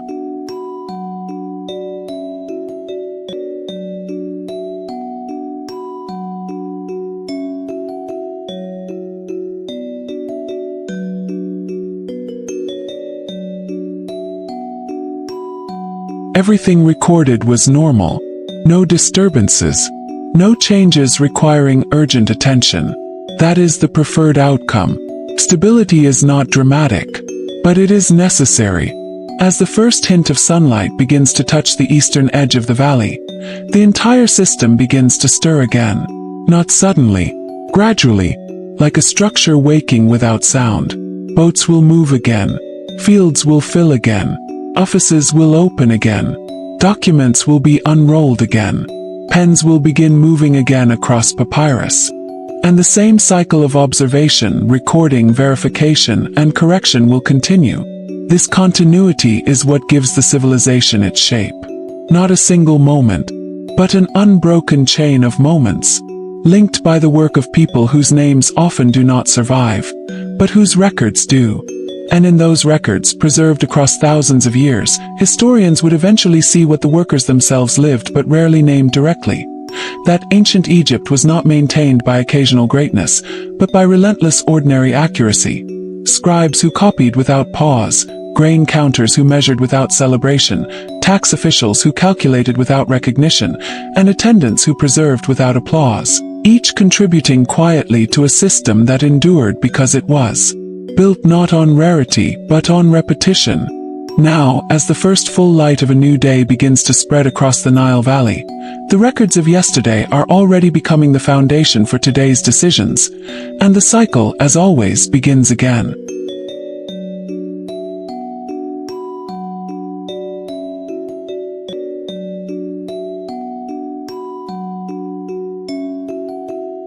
Now, as the first full light of a new day begins to spread across the Nile Valley, the records of yesterday are already becoming the foundation for today's decisions, and the cycle, as always, begins again. But before the cycle fully resumes, there is a quiet moment, a rare pause between two identical days. The river reflects pale gold as the sun rises. The wind moves lightly through papyrus reeds. And inside administrative spaces across the kingdom, nothing is yet urgent. Everything is simply prepared. A senior scribe sits alone for a moment longer than usual. Not writing, not calculating, just observing the space around him. The same desk, the same tools, the same stacks of documents waiting to be processed again. He understands something that most would never articulate aloud. That his work will never truly end. It only continues in different forms. Yesterday's records become today's references. Today's records become tomorrow's archives. The system does not stop, transforms. Outside, footsteps begin to return to the paths. Workers re-enter fields. Boats begin to move again along the river. The grain counters prepare for another round of measurement. The tax officials prepare for another round of review. The tomb attendants prepare for another round of inspection. And the scribes, always the scribes, prepare to translate life into records once again. The rhythm resumes with quiet certainty. Ink meets papyrus. Numbers are written. Names are recorded. Observations are preserved. Nothing dramatic marks the beginning. There is no announcement, only continuation. And in that continuation lies the true nature of ancient Egypt as revealed through its surviving records. Not a civilization defined only by monuments or rulers, but by uninterrupted attention to detail, where stability was maintained not through spectacle, but through repetition carried out with care across generations. The final image is not of a single moment, but of a system still moving. A grain ledger being opened, a report being unrolled, a measurement being taken beside the Nile, a tomb corridor being checked once more for preservation, a student copying lines that were once copied by others long before him. All of it connected, all of it ongoing. And as the day fully begins, the understanding left behind is simple and steady. Civilizations do not survive because every day is extraordinary. They survive because ordinary work is done again and again, correctly enough, for long enough without stopping. And somewhere within that endless continuity of scribes, counters, collectors, and attendants, the story of ancient Egypt continues, not as a finished past, but as a living record of repetition, preserved in ink, stone, and memory. Then the page turns, and the system keeps going.